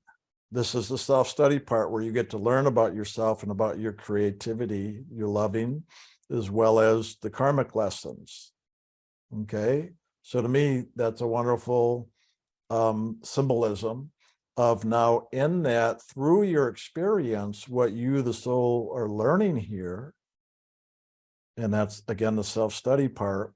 And then in that, as it's being recorded through notes, like through the radiant form, well, that's also another way of saying the wisdom that comes out of your experience and self-study. And that is a good book. Granted, it's your book of your soul's journey. And yes, that's kind of what we're doing here. I like to say I'm verbal journaling often when I'm talking in here. And that's what we all can do, is we gain the wisdom of our own experience. This is the book of our own life. So thank you. And thank you for writing in. I've been meaning to answer that email, but I actually meant to write you and say, please ask that in class, because that was one that most people, I think, are too embarrassed or afraid to bring up around sexuality, because whatever, we all go through with that. And that's why I wanted it to be brought up in the class rather than just answer individually, because it's one we all benefit from, because we all go through this stuff. And it's a wonderful opportunity when we get to share more of the spiritual reflection or symbolism in all of this, so that we can all understand it, and not to feel weird or funny or ashamed or, something else is going on. I just had to say that for all the funny laughter and faces or whatever you said the emojis were, Kelsey. Was that understandable, Kelsey? Was that good? That was great. Awesome. Well, good. I like asking for your feedback. I mean, it really helps, actually. If you got that, it just helps to bring a little more clarity and affirmation to that, so that hopefully in that it's also clear and affirming for other people. Yeah, it was wonderful. Cool. Good, good. Thank you again. I know who this is, so thank you for writing in. I appreciate that for all of us, as well as for yourself, and hopefully the sharing today really helped to answer that. And if not, write again or bring it up in the next month's class so we can even, bring more understanding if needed, if we didn't do that today. So thank you. All righty. Okay, last one. Woo, wow, good timing. Look at I know. that. All right, dear giants of loving, thank you for today. It feels like an eternity since the last gathering, and the talks were phenomenal. I've missed this space deeply. I've spent the last 2.5 months caretaking my father, who is now in an aged care facility. I was in there almost every day for several hours a day and established a great relationship with all his carers and staff. The level of care for him has now vastly improved, and he now feels safe, at peace, and comfortable in there. Good. With him now not living at home, it meant it was the first time I have stayed in the family home with just my mother and me. It shone a light more than ever on my mother's narcissistic tendencies and her lifelong pattern of control. As she faces being alone and the financial consequences of her not being willing to downsize their big home decades ago, etc., her playing games has become worse. There was nothing new to what I witnessed, just more desperate and more transparent. It's been quite confronting to see it all for what it is. It's like I've seen the whole family karmic game. I stayed longer than was healthy for me in order to be nearby my dad and help him. I let the family know a month ago that I was moving out of state, only a 90-minute flight away. My dad understands, and as always is gracious and deeply grateful for the time we shared and my supporting him. I know he is being strong and will miss me advocating for him and supporting him spiritually and emotionally. It's strange, I don't feel guilty for leaving, even though I miss him and the profound conversations we had almost daily. I knew I had to take care of my health and remove myself from it all. It feels like the close to a gigantic chapter where I have seen what I needed to see and have chosen to take care of myself. It feels like I'm starting my life over again at 54, and I'm partly terrified and partly giddy with excitement. There's no question per se, but I'd love to know any feedback you might have on this whole phase. Seems it's part of today's theme of letting go and stepping into the unknown. I feel free in a new way, yet I'm also aware of an old fear of being on my own that I never knew I had until the last few years. If time also permits, I'm curious about a dream my dad had. A presence came and laid beside him in his bed from one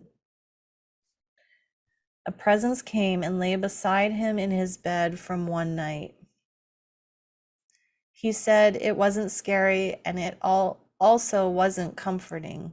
He described it as neutral, but it wouldn't leave. He said finally he took control and asked it to leave, and it did. He said he felt free. My sense of this is Dad was never able to stand up to Mom or his mother. Both were intimidating figures, yet this presence in his bed gave him the opportunity to finally step up for himself and take control that he wasn't able to do with his wife or mother. Thank you so very much for your loving presence and generosity.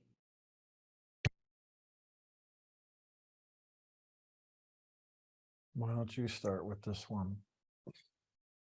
No, please, if you will. Really? Yeah.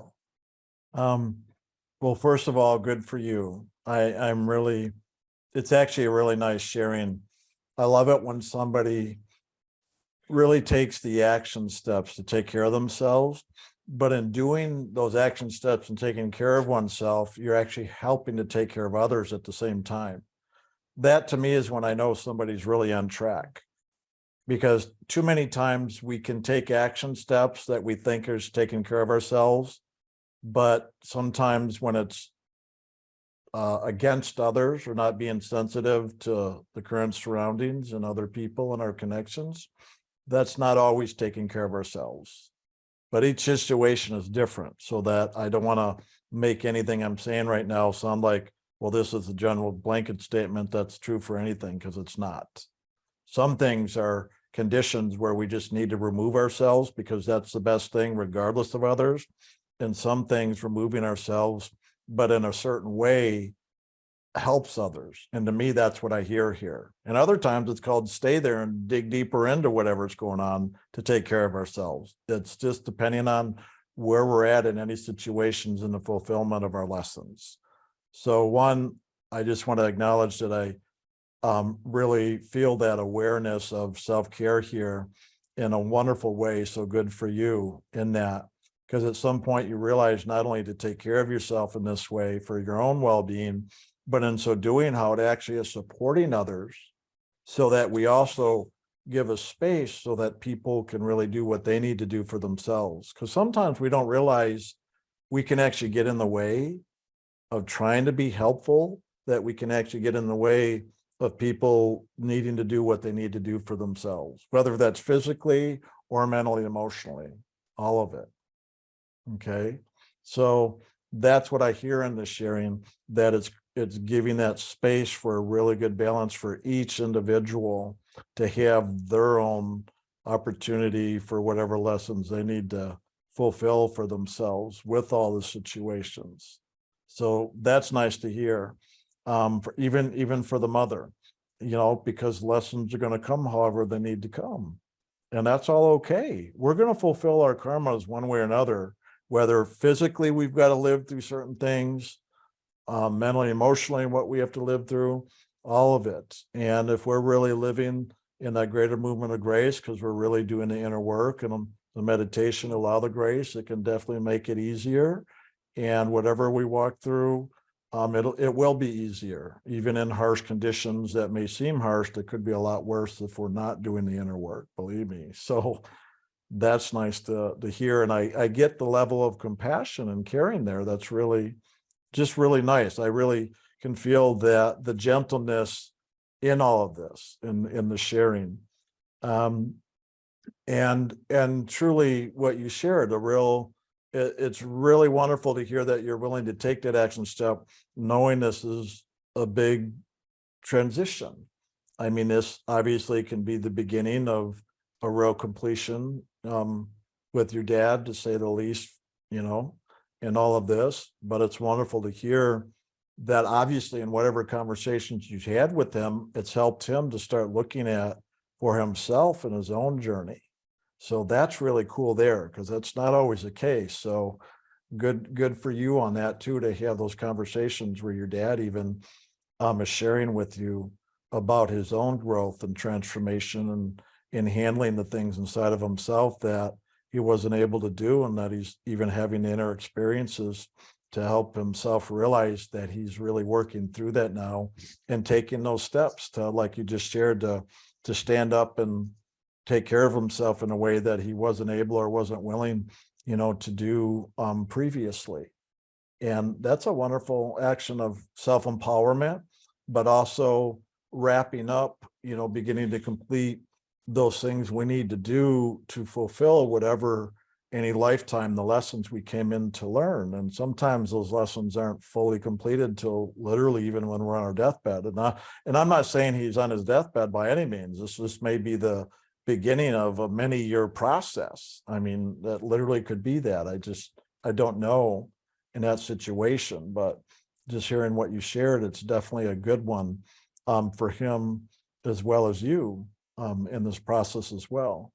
So that presence with him in there and sharing that, I think I kind of already am answering that regardless of who that was or what that was, because sometimes those energies aren't necessarily another spirit or soul, but they're literally just an energy form of our karmic patterns and the lessons that we're aware of that presence. And in the awareness of that presence, it's helping us to now face and to address and to handle those karmic things. Because I've seen a lot of things, even my own karmic lessons, that appeared even as human being, that the human being wasn't an actual soul or spirit. It was just the form it took so that I could relate with and to work through my own karmas. And that's what a lot of these things can be as well. That's definitely what it sounds like. Actually, it was the grace of the Holy Spirit with him Well, there you go. to help him. Please.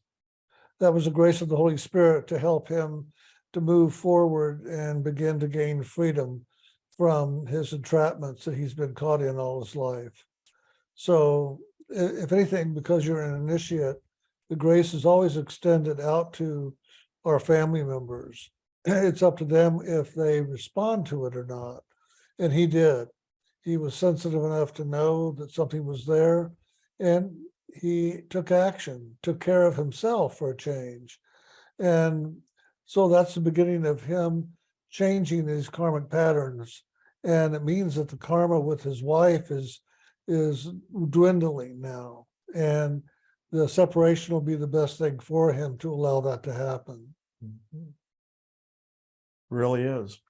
And I do want to say that even though it's important to understand as an initiate on this pathway, and not only for initiates, but even for other people, especially when the grace is extended through our initiation to family members, that grace will take on any form it can and appear any way it can to assist the soul in moving towards its freedom and fulfilling its lessons. Okay? Because obviously the way it showed up, it almost seemed like, well, the way you described that form or energy presence showing up for your dad didn't seem or sound like grace, because most people would interpret grace as probably gentle and loving and really light-filled. Well, that's not always the case. Behind it, that's the case, but often at the forefront, the grace will give whatever form or image or energy we need to handle, like what you just described for your dad. And so as the grace presented this form to him and energetic, so that he could start to now answer and move through that to complete that for himself. So I just wanted to explain that, because sometimes people don't understand.